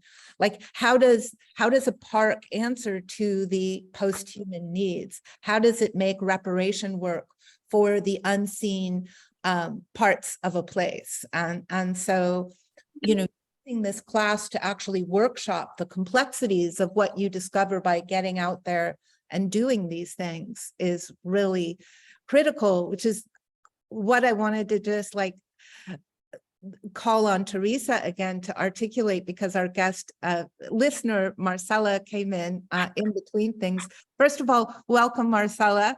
You entered into the heated conversation, which, you know, is you know, part of it. And what we're doing right now is going through our class and discussing a network of what ifs, which could potentially become the sort of spine of a project. That we don't yet have that project, but we're workshopping our way into this project by really trying to collectively think about what is the infrastructure behind where we got lost. What are the things we're most concerned about? And based on that, what if we could do whatever we wanted to move forward? So Teresa, I wondered if you could share with Marcella a little bit about your specific what ifs where you talked about I think dressing up like a tree. Because I thought that was another one where you were going to get out there and actually do something with this. I can bring my phone next week and wear my green suit of invisibility. Yeah, I have this green gardening suit from Duluth Trading, and I do a lot of urban exploring, and people don't notice me. An ex-boyfriend actually told me this because he used to work for the Parks Department, and he would call it the green suit of invisibility. So when I bought it, I was like, I can do whatever I want when I wear this suit. My daughter doesn't feel the same way. I'm still her embarrassing hippie mother climbing over fences with seed bombs and stuff. But I would, while I have the microphone, like to add sort of my dance anthropologist. It's my in my other life, I study dance and dance anthropology and really see dance as a language. And hopefully create a bridge to have a conversation about the images that were shared of the dance. When I see them, I try to connect what an American dance came from African dance, which most dance anthropologists would agree is almost everything. Almost all of the basis of jazz, of everything that came out of the 20s was based out of African dance. So I wonder if there's an anthropology piece that Elise was trying to share. And I would be very curious what these dances are, if they are storytelling. I just wanted to maybe I agree it's problematic, but as a dance teacher, this idea of teaching dance anthropology, it's not popular. It's not a popular idea. Kids learn from TikTok. They don't always learn. And it looks like he's responding, so I'll go ahead and give him the mic.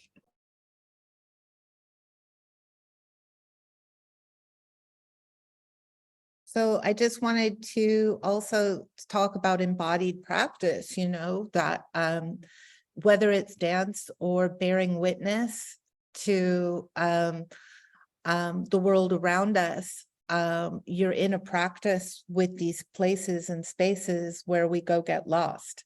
So sometimes there's action and sometimes there's just being, and that being present for the post-human experience is a practice in and of itself. It's about being teachable and finding new paradigms of creative practice that come from, I think, what I understand, Alexandra, of the idea of qi in Chinese philosophy, or even Wu Wei, the idea of doing nothing as a creative act. Like, we don't have to do and manifest everything, right? Sometimes art practice can be energy work where we just hold space for the possibilities. And that's where the idea of these speculative ecologies come in. Check ourselves, like, are we trying to overdo? Is that part of the problem?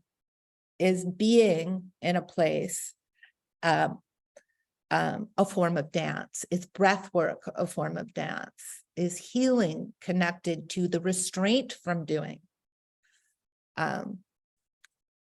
So yeah, I appreciate this conversation a lot.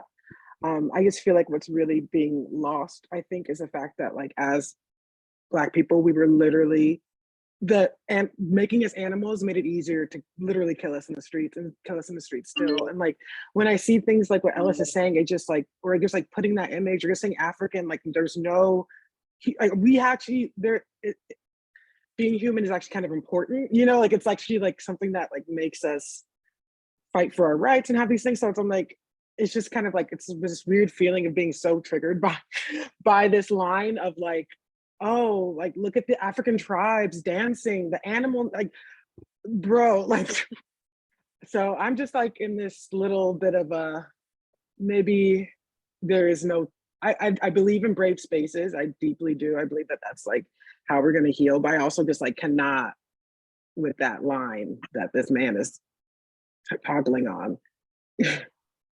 Yeah. Yeah, I'm also, I mean, I feel pretty offended, mostly just in the fact that like there is, what I'm interpreting is an insensitivity to the fact that there are other African and people who have African roots in their heritage on this chat. And I personally just don't feel comfortable with like sharing a space with someone who can't like understand that there are boundaries that just shouldn't be crossed. And honestly, coming onto the video call and seeing those images in the chat right off the bat was very just like what the fuck. So yeah, I don't really feel good about this class session at all, after just what has been said. And I appreciate everyone, giving their feelings. And Jamie, I appreciate you, adding that, like the fact that there is, language, cultural barriers specifically, and different worldview and stuff like that. But at the end of the day, like for me, I'm hearing a North African spout racism towards people from the sub-Saharan continent, and that is like an actual issue. Like, it's something that has deeply affected my family and still does. So like, yeah, I'm pretty triggered, and this has just been like a shitty experience, honestly. Hello, please, Lauren, I want to explain for people, maybe they misunderstand it from me. Yes. You hear Yes. me? Wait, we're listening. Okay, I want to say that I remember some sentence say that the land, the earth, miss to touch our naked legs, and the wind miss to touch our hair. What I mean about African and Dance African, I am from Africa, and I enjoy too much to see people how they belong to the natural, how they live with natural with harmony, how they is very happy when they are together inside this natural. It's not like people that think we should think by mind against natural. No, I think the experience of natural of African people, how they dancing, how they make like fiesta, like happiness in dance. It is great thing about nature. It is great thing that they are belong to this nature. They respect this nature. They believe in this nature, like it is his native, his mother. So this is what I want that I share with you, that to see how these people, it's very happy when doing this. And we should do this sometimes.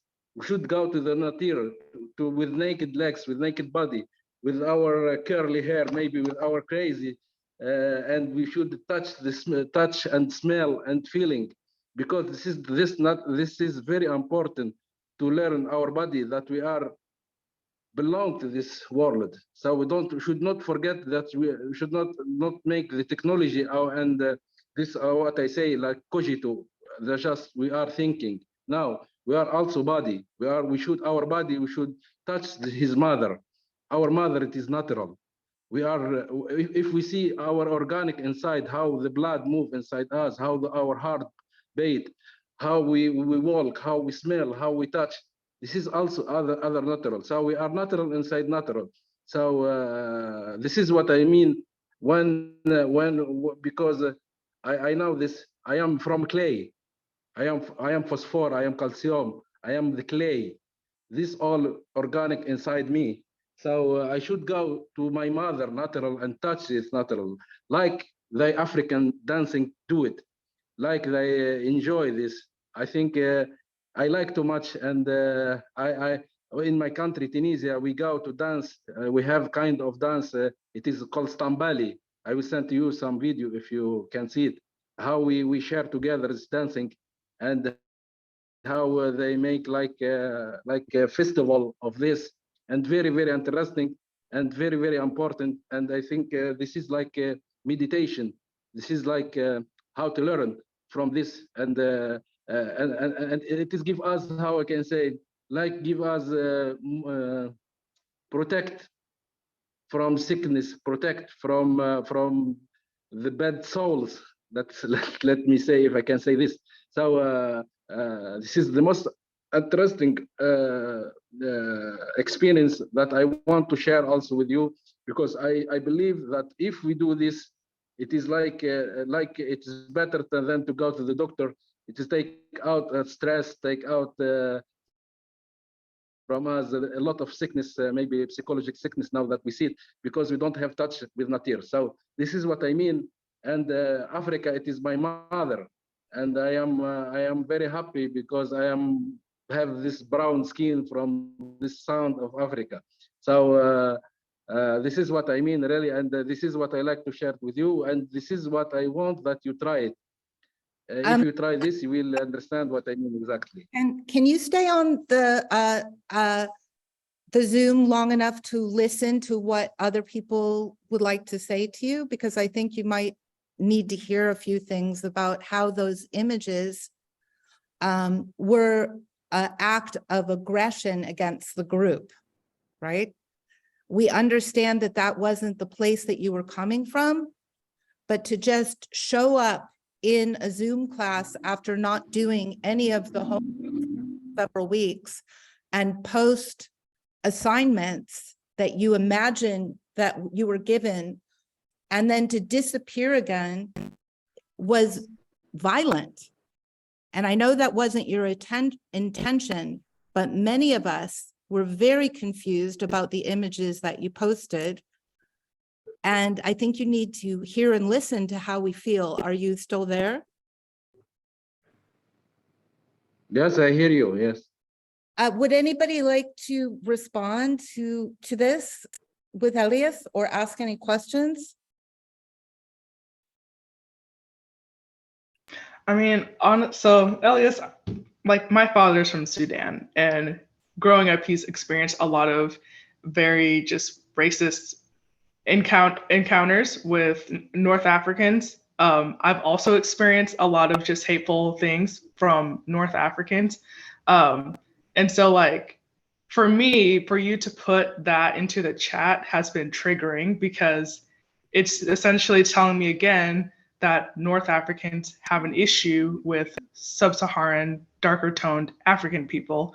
I understand that we are from the same continent, but what I want from you is to be more mindful of the fact that you're not the only African here, and that there are things that are very insensitive to what some of us have experienced. So, you know, if you want to talk about some cultural things from the continent, you know, talk about what's in Tunisia. I don't really know much about Tunisia, so can just talk about what's in Tunisia. I don't really feel like you're able to really accurately say things about the rest of the continent in a way that can be received well right now. And I would just honestly prefer that you did it. And I don't want to be triggered again when I should be enjoying class, but and you know, it's really uncomfortable to honestly have this conversation. And I hope that you can hear what I'm saying and hear that, again, that what you've put into the chat, and even comparing African tribes to animals, that's a very, very insensitive thing to say. And I would appreciate if you just would not do that again. No, you don't understand me exactly. Is what I mean. So I'm so I can't. I say that we let's not are, even get there, bro. You need to listen to what other people have to say, please. Thank you. Jasmine, would you like to say something? Yeah, it's hella dehumanizing. Like, I know that, like, it's just hella dehumanizing. That's all I gotta say. Like, and the fact that you posted those images after I was talking about fucking Black Sage, and like, bro, like, sorry, I'm just like, oh my gosh. But yeah, super dehumanizing, like super, super dehumanizing. Do you hear that? Like, do you know what that, like, have you ever been oppressed? Like, what the fuck? I'm just like, sorry.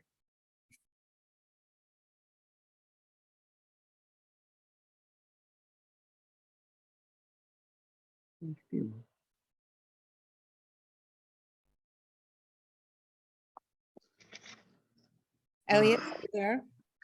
Yes, I am here. Okay. What I say that maybe my friend doesn't understand exactly. I say I never see that animals make fighting, but people make fighting. So we should not fight and get in this world because this is not all for all us. I don't know. Maybe some people don't hear me well. Maybe they don't understand me well. But anyway, I am what can say. This is what I mean. I mean that we should have this experience in dancing. We should experience on touch this world to believe that what we feel exactly. Because what I see, it is this harmony against this world. When we touch this world, when we dance inside this world, when the sand our hands, when we touch this clay, when we go to the sea and swim. So this is what is exactly now happiness. It is a kind of nirvana of happiness. I give example of Africa because I am from Africa. So maybe in Asia they have another kind, in India have another kind. So this is really what I mean. And if you had done the homework, right? The homework came from putting your body in space and getting lost, and then making a map about that place and bringing it to the class to see if we could figure out where you were from.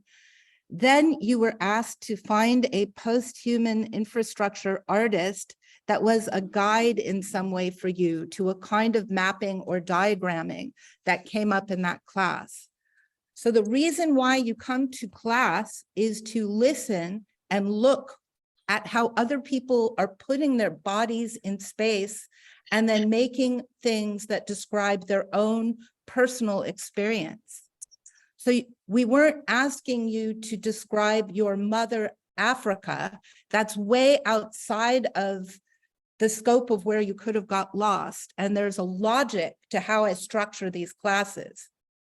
So if you're going to miss 2 out of 7, then you should just come and listen, perhaps, and not just put images which are random and don't have anything to do with your embodied experience. If you want to talk about dance that you do, or your movement practice, or your art practice, you're more than welcome to do that.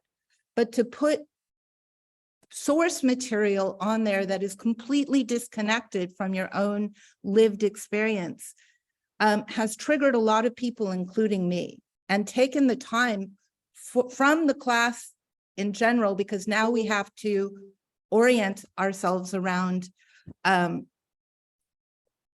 trauma that you've created by this. And I just want you to understand that, because now what I'm going to do is realize that the rest of this class, this hour that we've missed, I will offer to the class as an extra hour session at the end, so that we can, you know, reclaim the work we were doing, because we now have to process, you know, this conversation. So please, if you come to another class online, either stay for the whole class and do the work that the instructor is organizing, because this is a very sensitive idea for a school.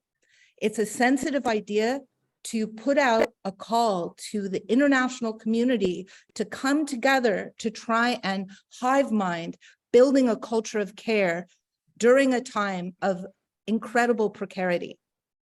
And it involves sensitivity, and mostly it involves deep listening, especially when we all come from very different embodied experiences. We all get here from very different places. Does that make sense? I think we have, yes, we have a friend, Ricardo, I think, from Brazil. I think he know the kind of dance, capoeira, how the dances of capoeira are doing, and how they inspire not of some animals. So this is this is not against some rights. This is how we are. This is how we belong to this world. We take from what we have around us. So I don't understand why people don't understand me. Anyway, this is Own experience is what we're saying. Speak in an art school about your own experience, not about other people's experiences that you don't know about. Speak from your own experience and perhaps don't make a sermon, but answer the question, what if, right? What if? Those are aspirational sentences. They're not didactic phrases. That's what we're workshopping here.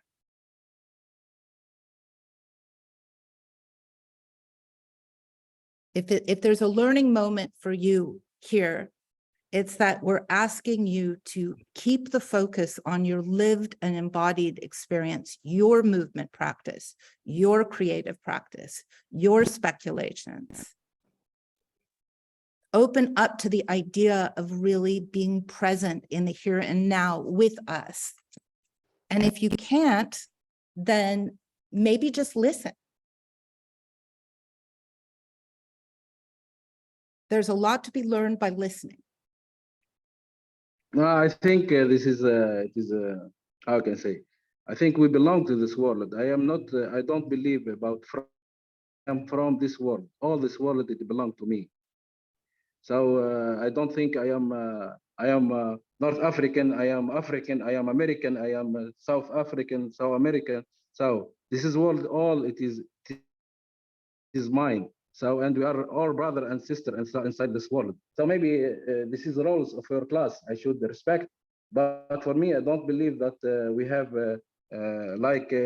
this is from from another place. So this is world for all. This is experience, human experience for all the humanity. So this history is all for humanity. All experience is all for humanity. So this is what I mean. Anyway, I will hear you and I respect this. Thank you. Thank you.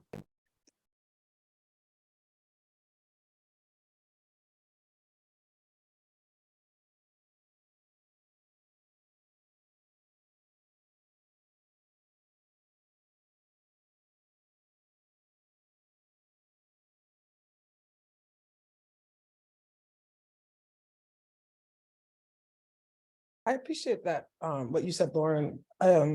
Yeah, I think it just added like a new layer to like what is even like post-human when there are humans who still can't conceive of what empathy really feels like, you know, like empathy as like an embodied practice. Like, it's just, yeah, it's just making me realize, just thinking about like, in a world that's literally built on not seeing me as human, what does it mean to even build from a place of like caring for myself deeply, you know, like, and listening to things like that just was a big lesson in that.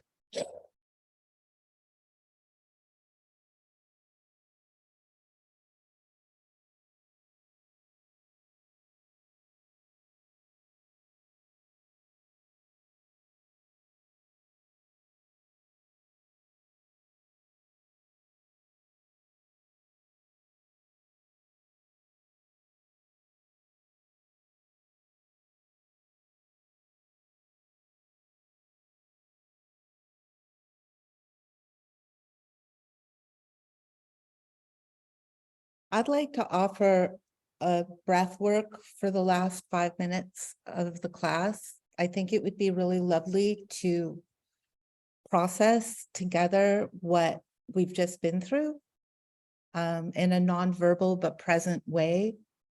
If it's possible, I'd just like to sit with these feelings and keep the opportunity for anybody to share or speak whenever you feel like it or not. But sometimes it's good to just hold space. And I would also like to offer an extra hour of our class at the end of sessions because I feel like we didn't get to process the work that we're doing. And I did want to just articulate there is a method to my madness. Like this class has a structure to it that is trying to move somewhere. And now that was very disorganizing for me as well, you know, and I have to kind of regroup about what just happened as well. So I'm just going to be quiet for 5 minutes and open the floor to anybody who wants to share. And thank you, Marcella, for joining us. Hopefully you'll come back for the other hour where we'll actually get a chance to benefit from your being a guest listener. And thank you for being here as a guest listener today. I'm sure we'll have a lot to talk about.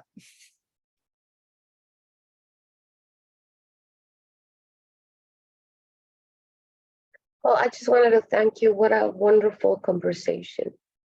And even the whole idea that we place ourselves with the what if and understanding on this ecosystem and restoring our planet and this process that you have generated obviously has taken even this conversation as something that when we open our minds and bring us to the what if conversation, we realize the oppression of generations and generations, physically, mentally, emotionally, and spiritually, that are converging and getting on emotions at this time.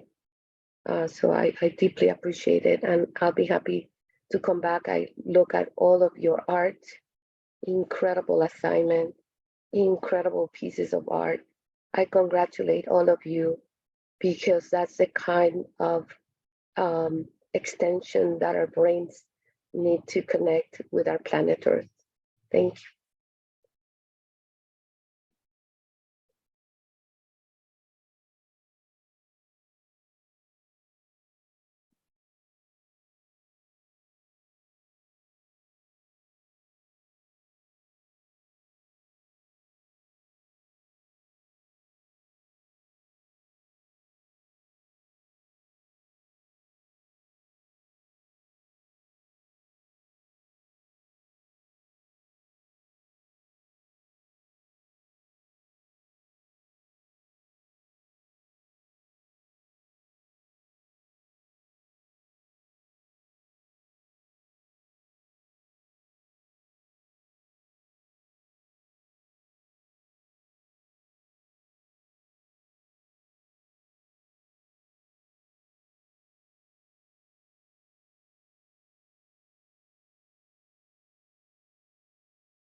Want to bring you out of this to notice where in your body you might still be holding tension. Do a bit of a body scan. Feel where upset might be and use your hands to put a warm spot over that place in your body.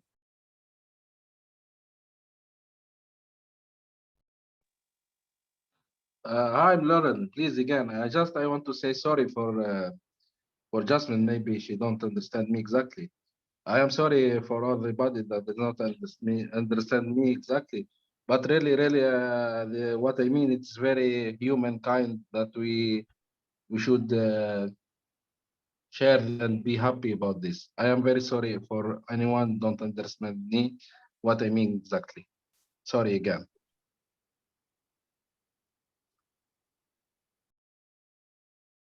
Deep breath in. At the top of the breath, feel your head expanding into the sky. Breath out, let it go.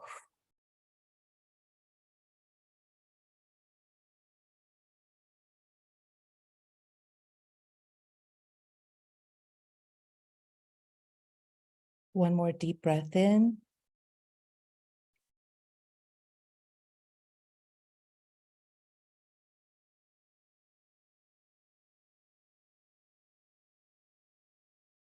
Feel your pulse. Pulse is life. Gratitude for this life we have.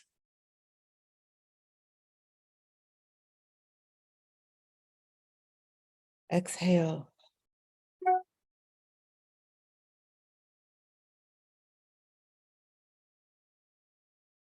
Everybody, please be gentle with yourselves today.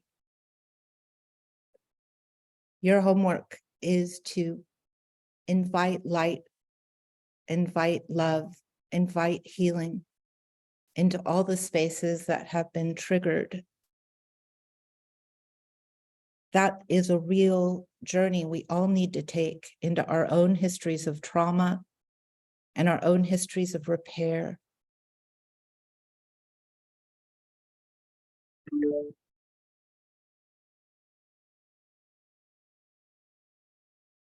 Thank you for trusting me with your time and your journey of learning. I will stay on and hold space. If anybody needs to talk with me any longer, I'm here. And otherwise, I will see everybody next week, and I will process where to move from here. And looking forward to continuing.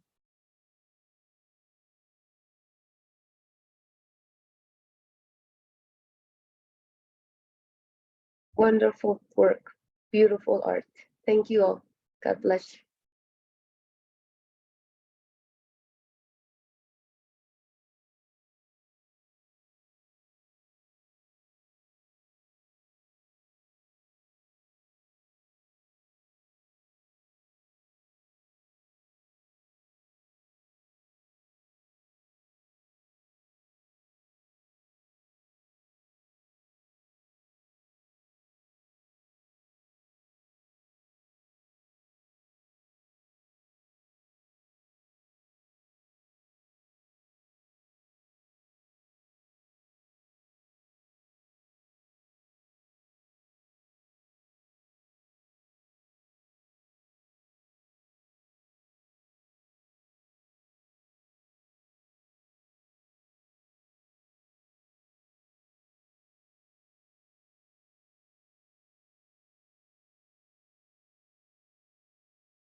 I'm about to hop off, but Lauren, I really did just want to thank you for your response and just for holding space and grace for just the situation. And yeah, just thank you. It was very affirming and very humanizing. So thank you. Thank you. I'm glad we could be together through that.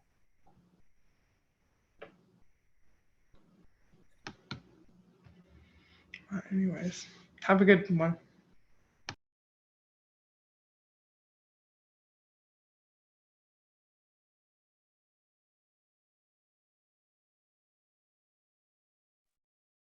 It's so funny because in my research of Black Sage and like doing all the work in Black Sage, like this is the shit that this plant will do.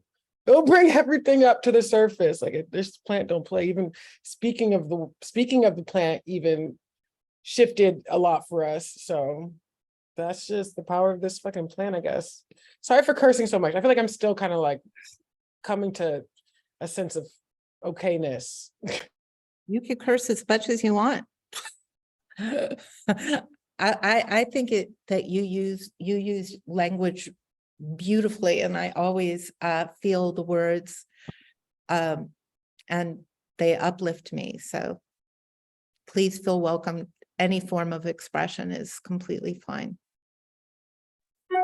Thank you. Thank you. I need that affirmation too. Thank you.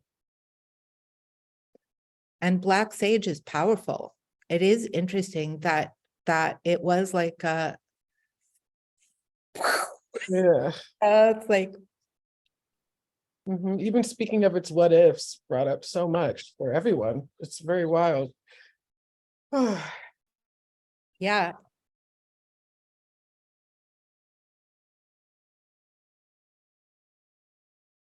Would you read it again? Would you read your what ifs again? Yeah, I can do that. Let me find them. Let me see. Yeah, it's funny because I learned about Black Sage through one of my friend tours. Her name is Olivia Chomacero, and she always described it as like XX sage, like it's like that sage that just like really gets down to the nitty gritty of like the mind, the soul, like it really just it gets to the root of the thing, you know.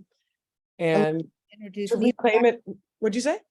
Olivia introduced me to Black Sage too. Oh my gosh. What is such a great person. But yeah.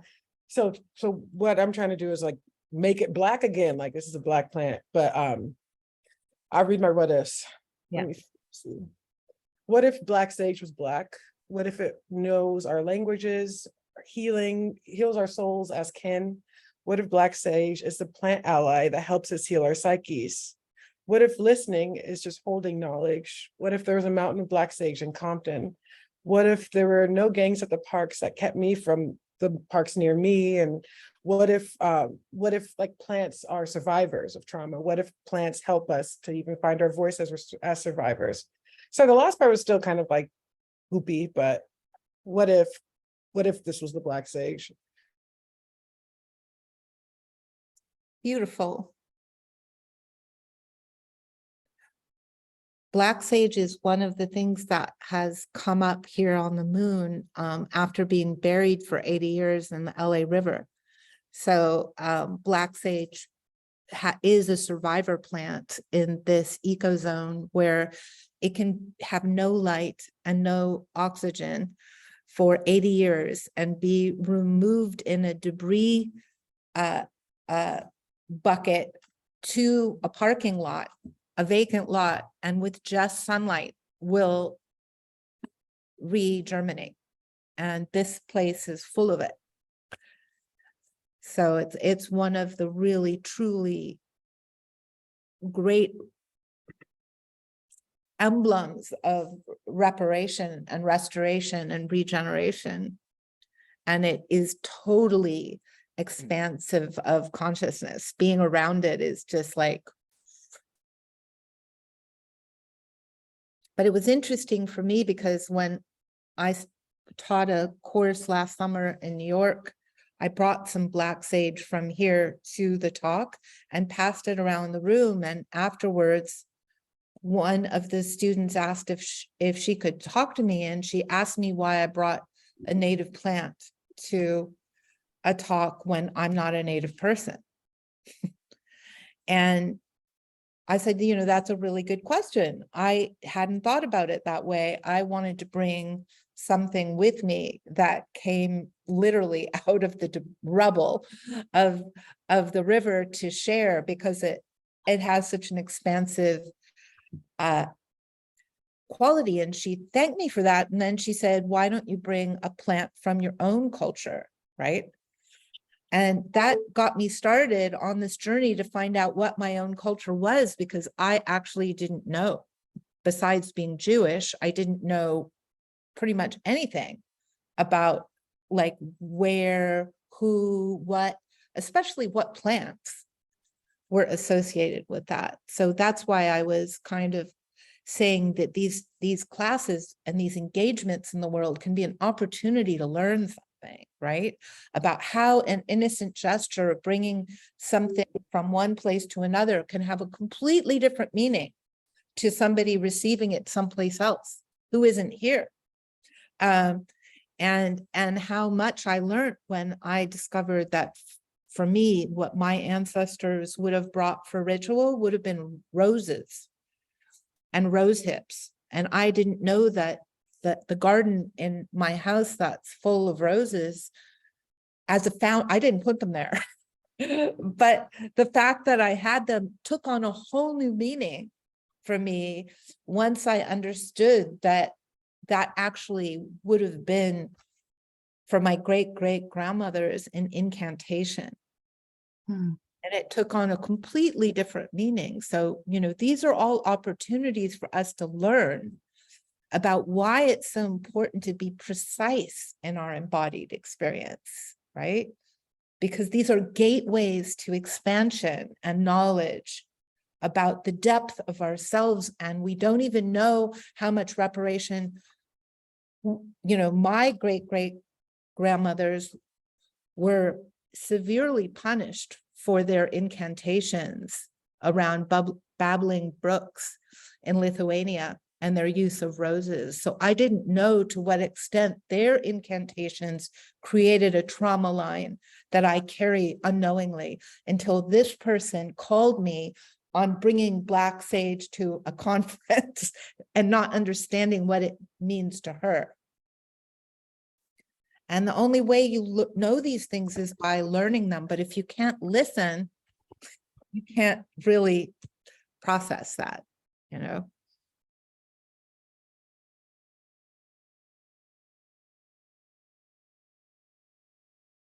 So much to hold there. Like that was just really powerful.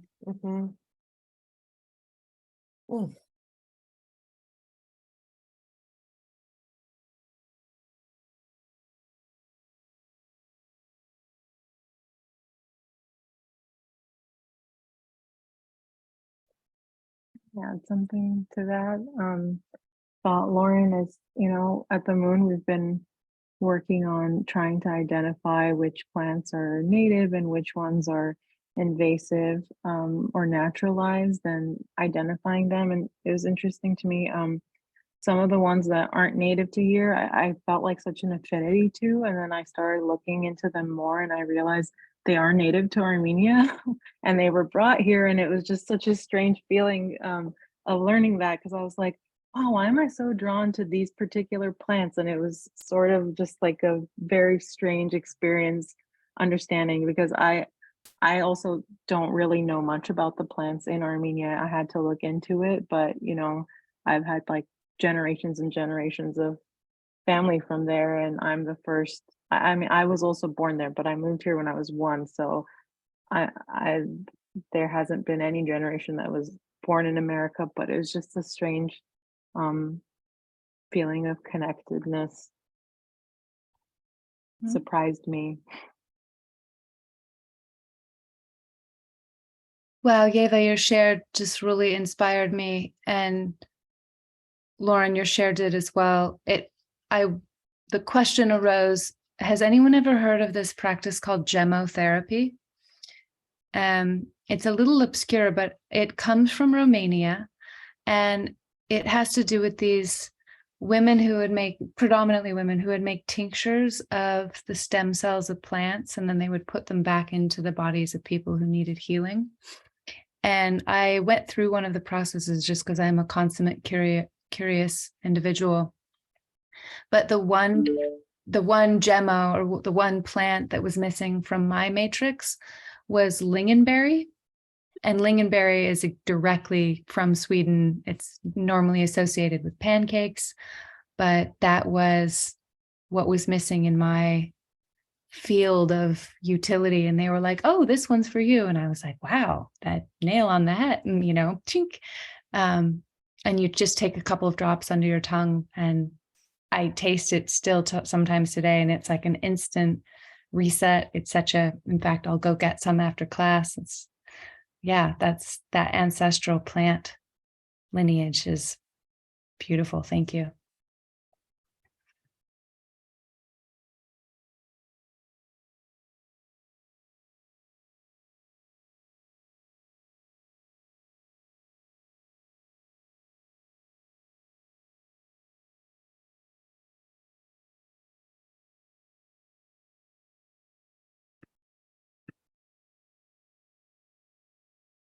I'm hearing so many beautiful recommendations for moving forward and departing from this space. And I want to pulse some very humble and deep gratitude to everyone. I felt waves of grief just signing on to Zoom, and I've been feeling like crying the entire class, and I didn't really comprehend why. I brought black sage from outside near my house in as well. So that's been burning here this whole time. And so thank you everyone for making sense of my day today. And I will depart and move forward. And I think I will have some rose tea for myself and honor my lineage and my connection to the land I am here now, and also the land that I'm from. And thank you, everyone. Thank you, Lauren. Thank you.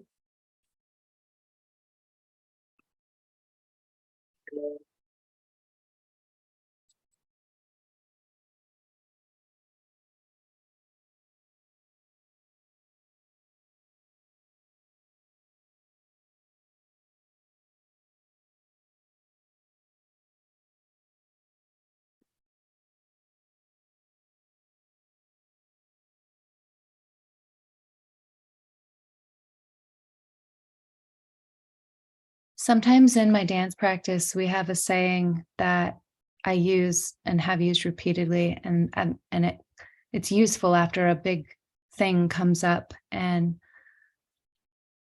I notice I'm not quite ready to leave yet. I want to stay with all of you until the last bit of whatever that's going to be today.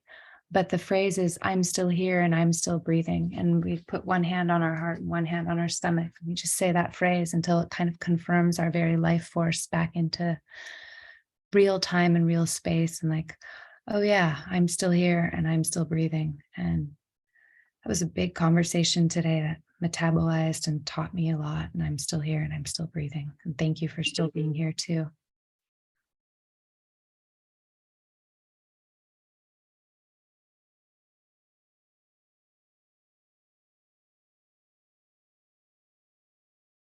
Hello.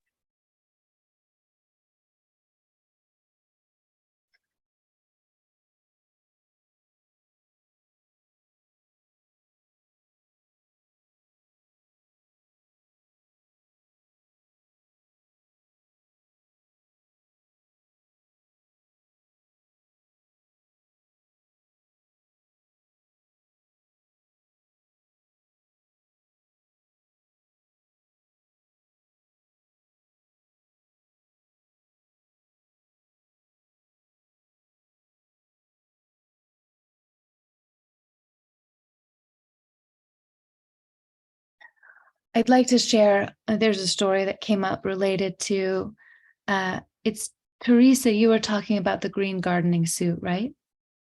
Yeah, okay. Once upon a time I was in Germany and I was with an artist from Brazil and we were on a panel of discussion. And he has a premise that art is a garden. He's one of my post-human artists that I chose. I chose Tomas Saraceno, whom I met in San Francisco. I chose Andre Feliciano, the art gardener, who's in Brazil. And I chose a couple more artists that are actually here in our class. So I'll post that to the chat and I'll make sure that's available. But anyways, once I was in this talk with Andre, and Andre is a lover of people. He's so deeply committed to the human evolution and positive diaspora of humanity, but he was coming so deeply from his own context. And it was like a wild confluence of unexplainable, unfortunate synchronicities. But Andre wears this gardening suit and he has for like 15 years now. He paints his thumb green. He goes around Brazil and he's talking about how important vegetation is and that art is a garden and we plant things in culture and then it grows. And he usually uses the song of Happy Birthday to explain this. And in any other context, on any other day, these things really work. But this just happened to be in Germany, where wearing uniforms was not so awesome once upon a time. And he started singing the song Happy Birthday. The talk kept going worse and worse, and the room kept looking, more and more afraid and terrified and frozen. And I recognized it in the room. I was like, oh, something is not right here. And somebody finally whispered, so we're in Berlin, and someone finally whispered, please ask him to stop talking. It's Hitler's birthday today. And he's promoting wearing a shared uniform, singing this happy birthday. I mean, it couldn't have been worse. It was like, this is really happening. He had no idea. He had no idea, none. And so I think where we began our conversation with the zeitgeist and the Umwelt, or the Umwelt and the zeitgeist, knowing the inner landscapes of people and the outer landscapes, the context is so important when we begin to share our inner landscapes. And sometimes those tidal waves have wild confluences that are complex to navigate. They're complex to navigate.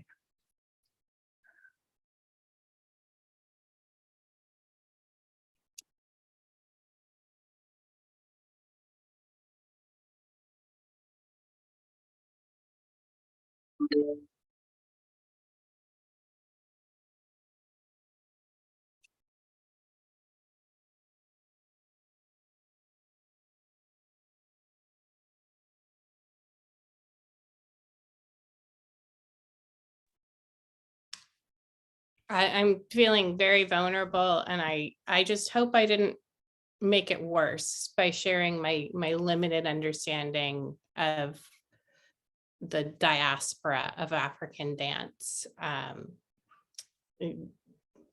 I respect that this is an area of study that is really new, and it's really new to me. So I'm feeling self-conscious and vulnerable. I'm realizing that I know just a tiny bit about this, and the shares about the different parts of Africa. It's something I'll take into my dance practice, and I'm sure this conversation will stay with me.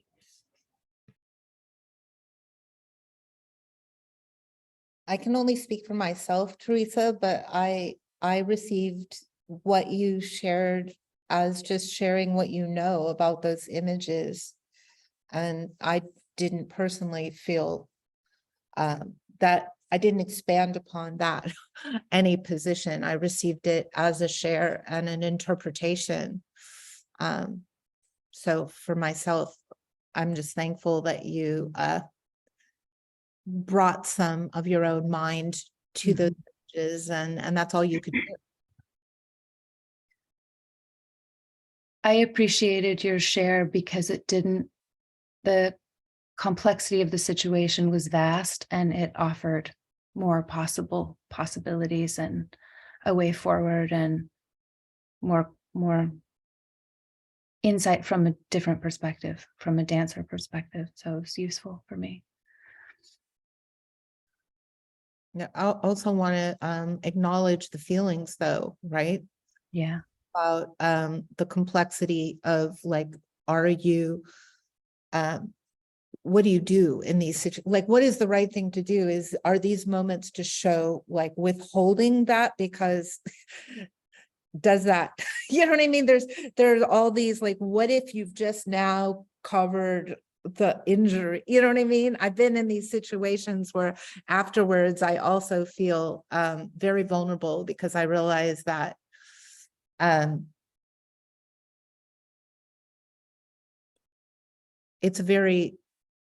very problematic images, and they were taken out of context. Mm-hmm. So it's not like those images were being discussed as dance. Yeah. So discussing them as dance puts you in a vulnerable situation that I understand why. I think you're feeling vulnerable for a reason. Mm-hmm.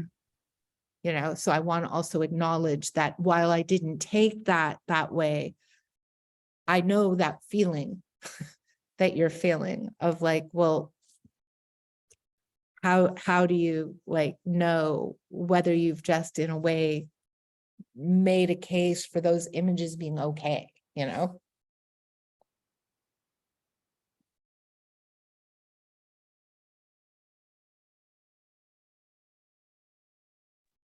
The dance that I was specifically reminded of was cakewalk, which some of us who grew up in the States, we might have won a cake doing this. The original cakewalks, slaves would dress up like their masters and walk around in a circle in like a really exaggerated way. And I don't know how it became a way to win a cake. But when I saw this very exaggerated smile, I was just reminded of that history and that dance. And that term has snuck into our vocabulary. How did it become doing something that's easy? And to me, that's a very accessible piece of that anthropology. I mean, I have friends who study dance anthropology, and it is completely movement. It is, you know, they don't even speak the languages and are learning it, but that's the specific dance that I was sort of reminded of with the tone of the exaggerated smiling, and yeah, I'll just leave that there.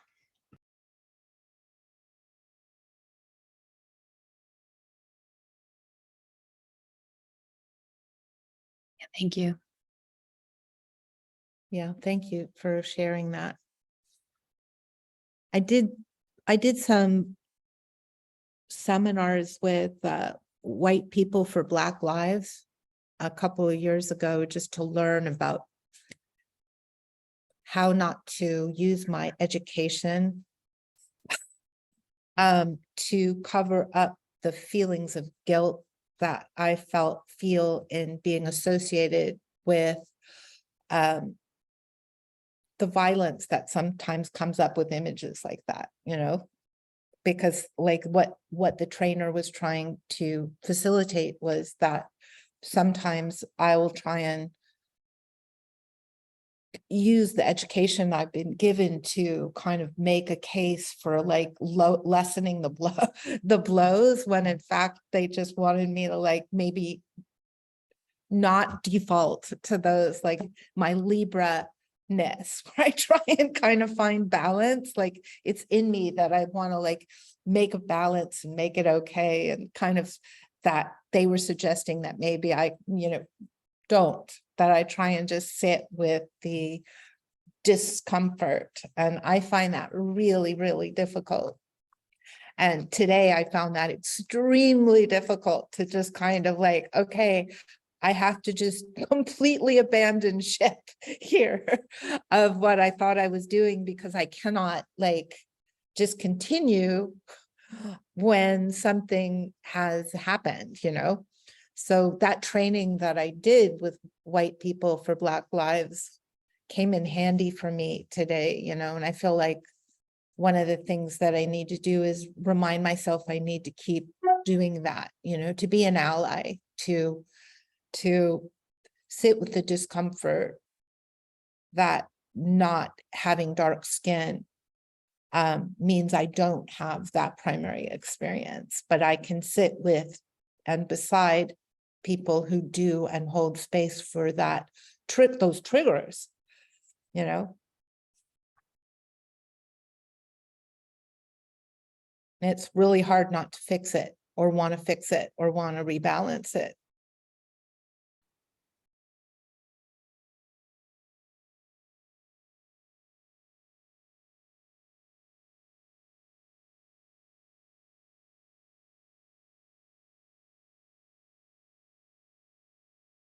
Yeah, I think that like I think that like particularly in educational spaces, like when microaggressions happen, we try to just rush past it because we know there are people who didn't even get to read today. I want to hear other what ifs. I don't want to hear Ellis talk about happy African, so, you know, like I'd rather hear some what ifs. I'd rather hear some speculative whatever, you know, but it's hard because it's just like, but how can you just, it's hard because it's like I felt really uncomfortable even speaking up, but I was like, there's no way I can let this just be there. Like, because I'd be trying to like focus and I just see this smiling, I could see this image in the side and I'm just like, is that how they see me? I'm like, what is going on? Oh God. It's just like, oh God. But I'm at least glad that like that just to know that I can speak up and have space to like say what I'm thinking in this kind of in this environment as well. Yeah, that was a lesson for I think everybody. Big lesson.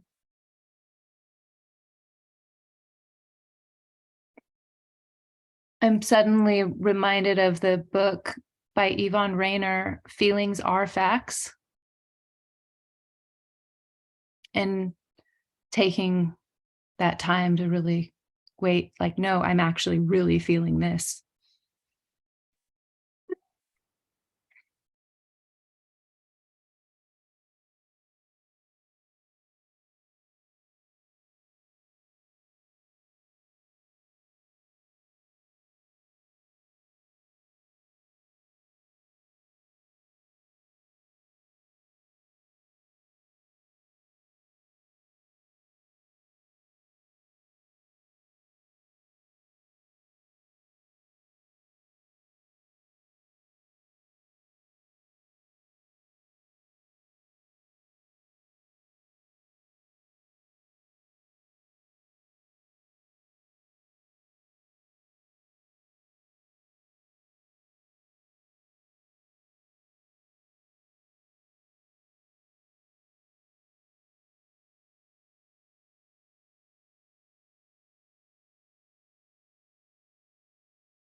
I'm gonna head off too, but I want to say thank you again for this time and space to like process.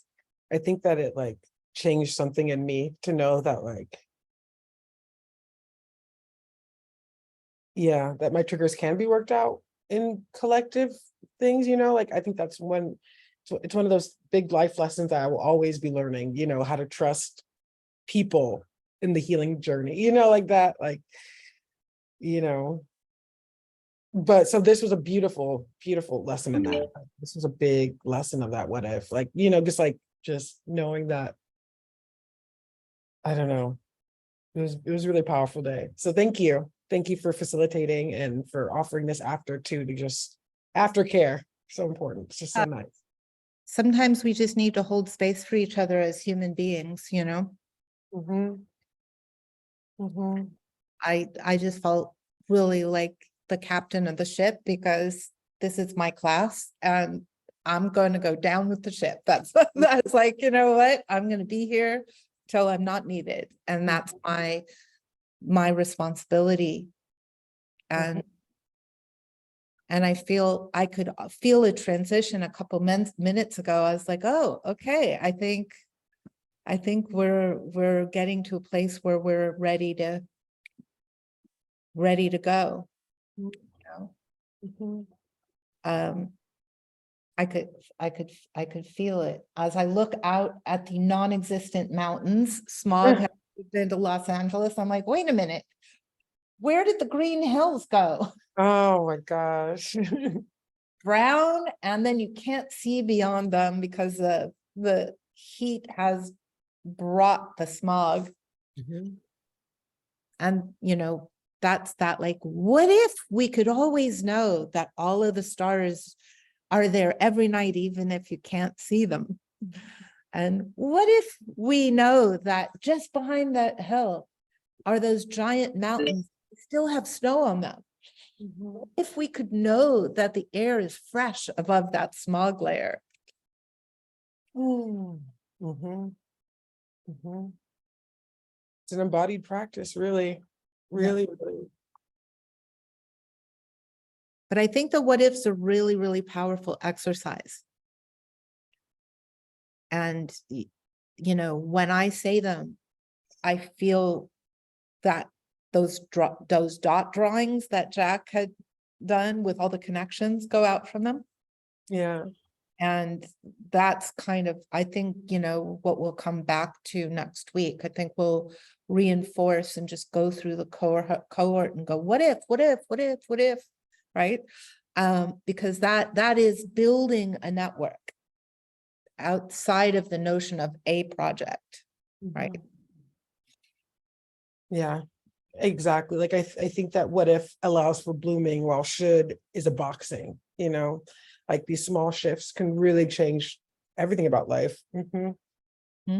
Beautiful, like practical mind exercise, but also a living practice. It's a living practice. What if as a living practice? Yeah. Thank you. Sending lots of love, Jasmine. Thank you. Everybody, thank you. Like, yeah, I'm sending so much love to you. Here if you need any further, you know, whatever. Okay. Yeah. For me, sorry, I've been silent. I'm processing. It's but the way I'm feeling right now is that as if we just remove the cement or tarmac from Lauren's videos, like just took it away. And now there's life that emerges, and new life and new seeds. And that's how I feel right now. I know I've been thinking often of those boulders you found in the 8 feet deep, those boulders, like thinking so much about these ways of like, there's so much depth there. You're right. This did feel like the cement coming up. There's stages to the undertaking. Bye. Thank y'all again. Thank you.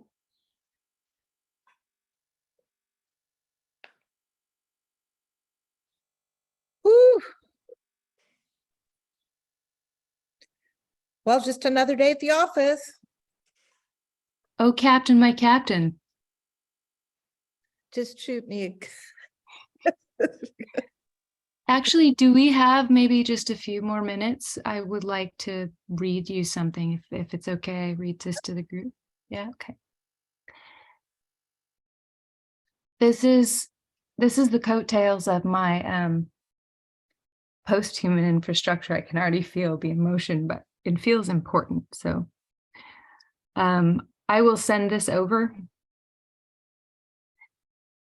So I met Thomas at Fogg in 2016. I believe the most meaning is made between artist to artist through conversation, especially when it is deeply personal.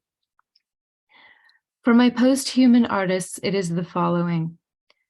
I talk a little bit about Thomas, but that's not the point. Then I mention Art Gardner, and the other artists I'd like to mention are in our class. One is a fellow who's creatively way ahead of the curve most of the time. He made a collaborative album with Wales called Pod Tune. That's Harold. Another is a dancer who builds choreographies based on abstraction of animal movements first. That's Constance. The third artist, I became aware of their practice when we met in the LA River, likely late 2011, 2012. Actually, I was on the side of the river, as was she, because the week prior, a bunch of kids stole my art supplies. So I had come back with more and left the doors to my car open for them to get a few more supplies. In a language they would recognize, theft. As I was waiting for my car to be successfully looted by small hands, I was wandering around under the Spring Street Bridge. There was a huge camel pack on a flatbed at an industrial scale, an airstream, some Asian-like neon symbols that looked like, and what looked like rows and rows of strawberries in PVC pipe. These upside-down mesh huts on wheels, and there was this lady also wandering around. I thought she was going to tell me to leave because most people are quick to do so when you're in a special space. I could feel the specialness of this space. This woman, in fact, did not tell me to leave. She spent 2 hours of her time sharing and showing me all of what I was witnessing. The upside-down baskets on wheels were chicken movers. Then she showed me an exact replica of the living room of Gertrude Stein and explained how another city was possible. This place was larger than life and hiding in plain sight. So many truths made visible. I tucked that story into my heart pocket, and after sat down by the LA River to meditate on the experience. It was one of being included, being valued as a person and as an artist, that my vision counted, that my vision mattered, that I counted. I made a painting of a pink Rorschach elephant that looked like an ink blot. I called it the living room. I went back to give this lady the print of the living room. The seed was planted. In that meditation, I asked for my entrance into the MFA program I had long sought. Entry 2. It was a kind of wild asylum. I wanted to be one of those artists that needed to create at the same scale society had to destroy. 2 weeks later, by some wilder twists of fate, I went to school.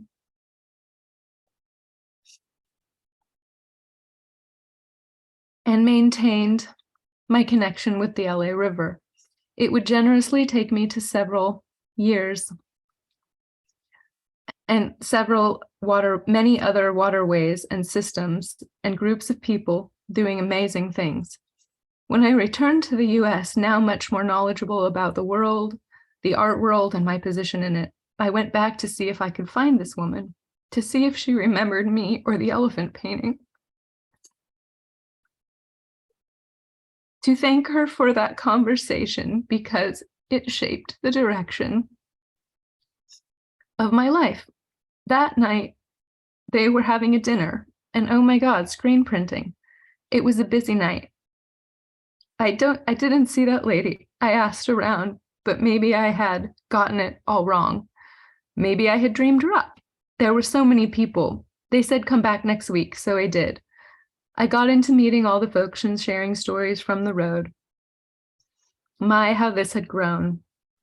I knew this was important by personal meeting once long ago. But now I realized how vast this network was. I was seeing something that was unabashedly pushing beyond the beyond. In all my travels, I haven't seen this scale or magnitude of meaning anywhere else.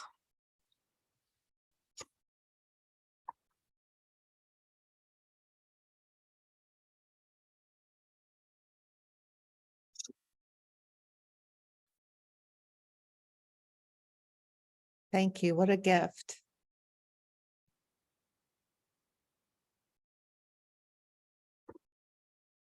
Thank you for existing.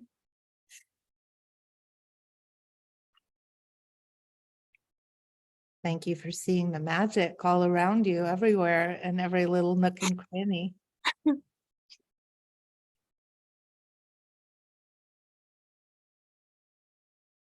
That was kind of what I was kind of meaning also, that we're so overstimulated to do.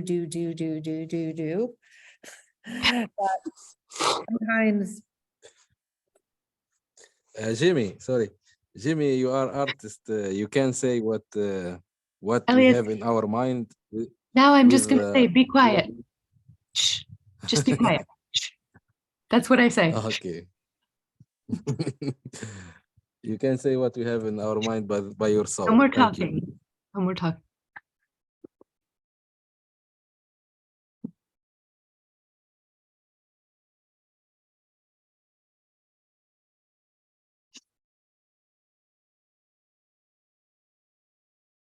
I think I might need to go. I'm gonna, Jamie, we have that talk with that scientist in 30 minutes, correct? Oh my God, yes, we do. Okay, so I'm gonna just stretch my Okay. legs and regroup a bit. Alex, when you have a moment, will you just email me your address and I'll drop you that book. And Teresa, thank you for being here today. And Elias, we'll talk more about understanding. Teresa, lovely to be with you today. Are you feeling better? Okay. Jamie, and you can send me your list of artists for the maps. I'll also include them into our database of projects and artists. Perfect. Thomas Saracino and yeah, thank you. Okay, thank you. See you in a bit. See you in a bit. Okay, bye. Okay. Bye, Elias. We'll talk later soon. Thank you for staying with this process today. Okay. Thank you very much. And what you say really very touching.